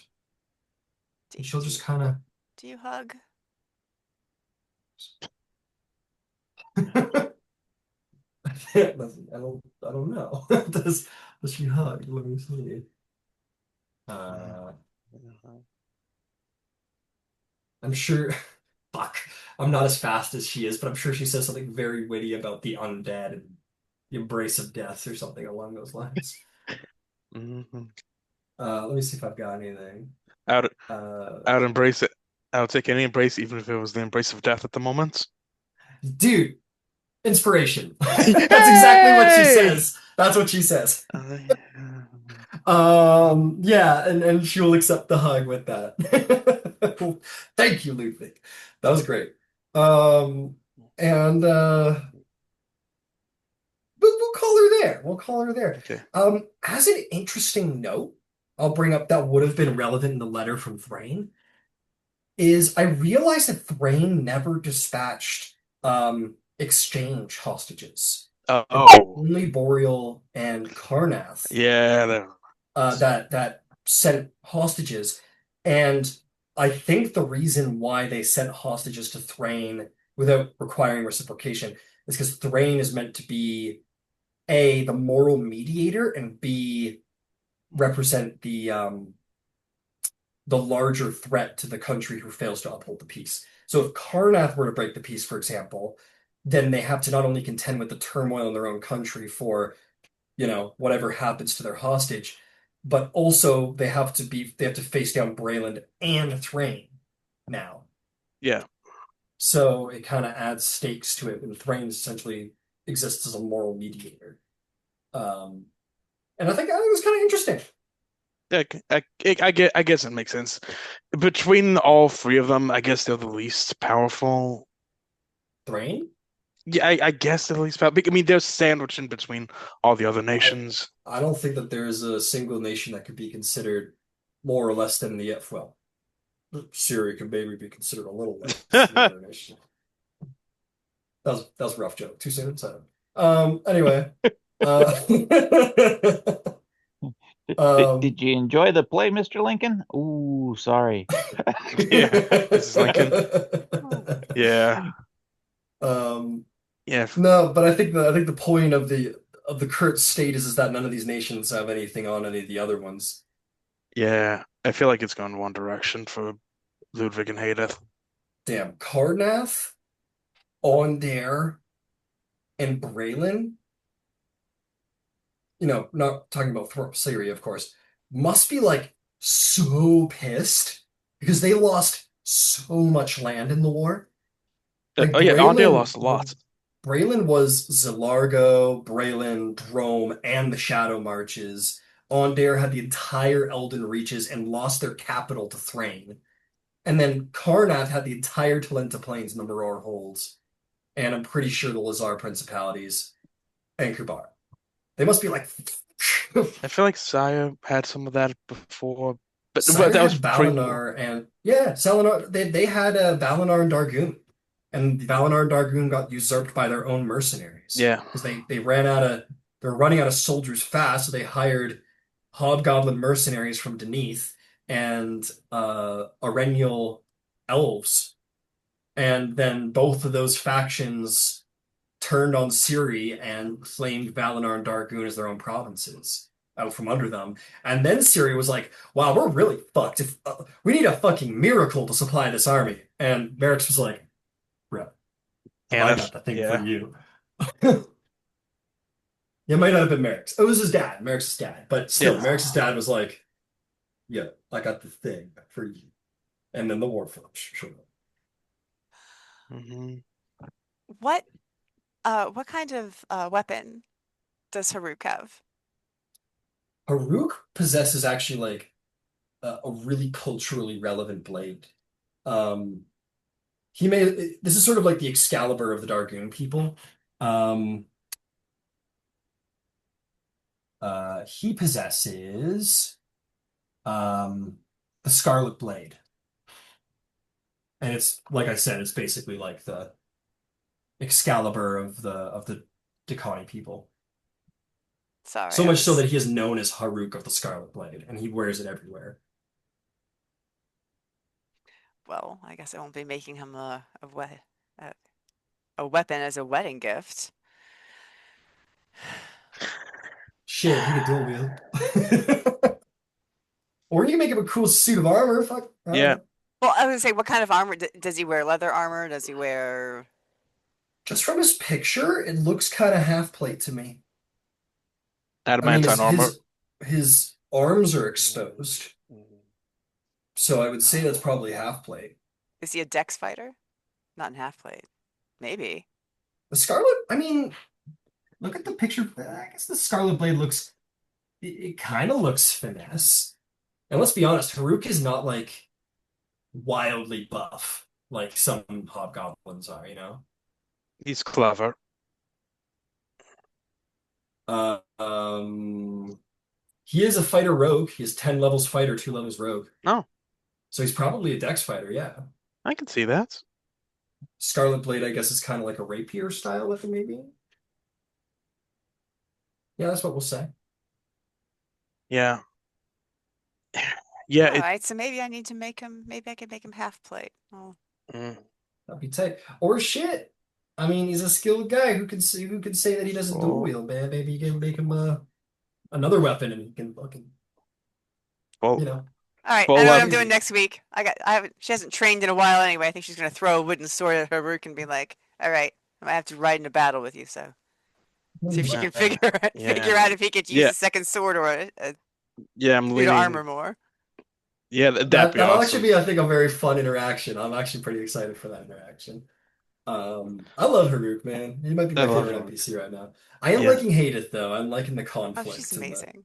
hey, that's she's getting awesome. pushed and pulled, and she's a diplomat. Yeah, I feel like Ludwig is.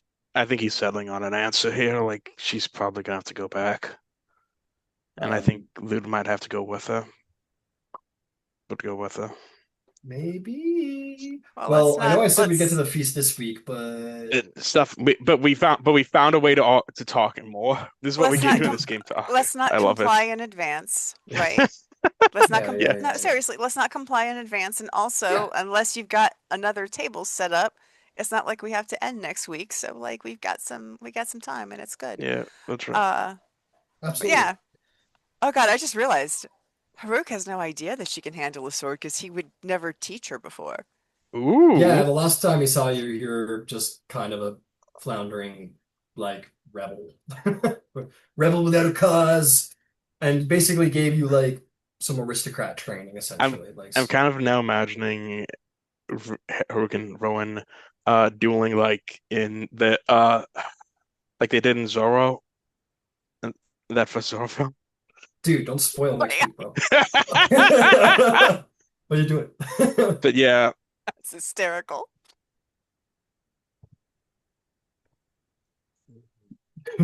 It is. I don't know if anyone's ever seen Berserk, yeah. the anime Berserk, but there's like the kid who like is like train me guts, and then it shows like him training, and the kid's just like running like guts, and he just goes Yeah, that was in the and like manga. knocks him over. Yeah, knocks him over every time, and he's just like he just charges him. And he's S- just like, Stop screaming your position away. yeah, exactly. I feel like that's gonna be it's gonna be like a mix of that and yeah, the Zorro fight for sure. It's gonna be great. It's gonna be great. Yeah, Is what it's yeah, gonna be. I don't think I don't want Ludwig to comply in advance, but I feel like the most practical solution right now is probably just yeah.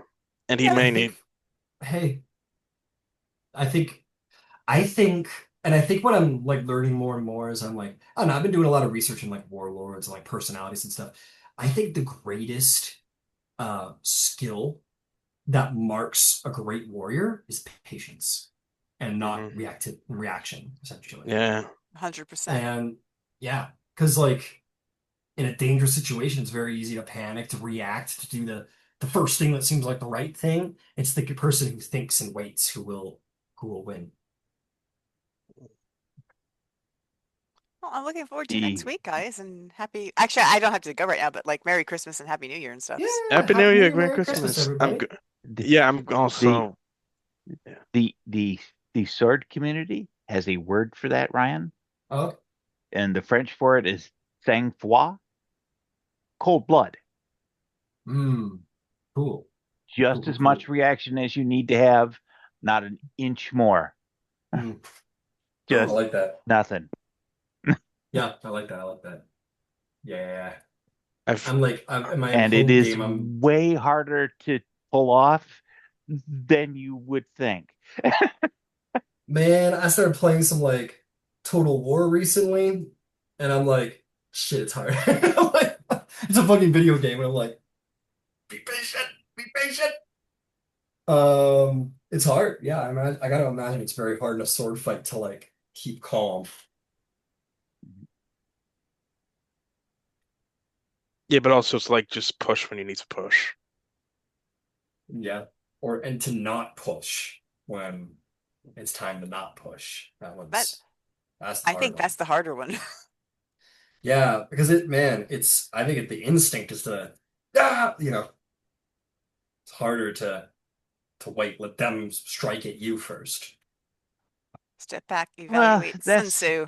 that's that's not always the way. Oh, sure, sure. If you're strictly a defensive fighter, you are going to lose Yep, that's fair. because victory is made on the offense. And that's something I learned too. You can't consolidate too long, man. Like you stay back too long, you give your enemies time to regroup. They will regroup just as hard as you regroup. You got to keep the pressure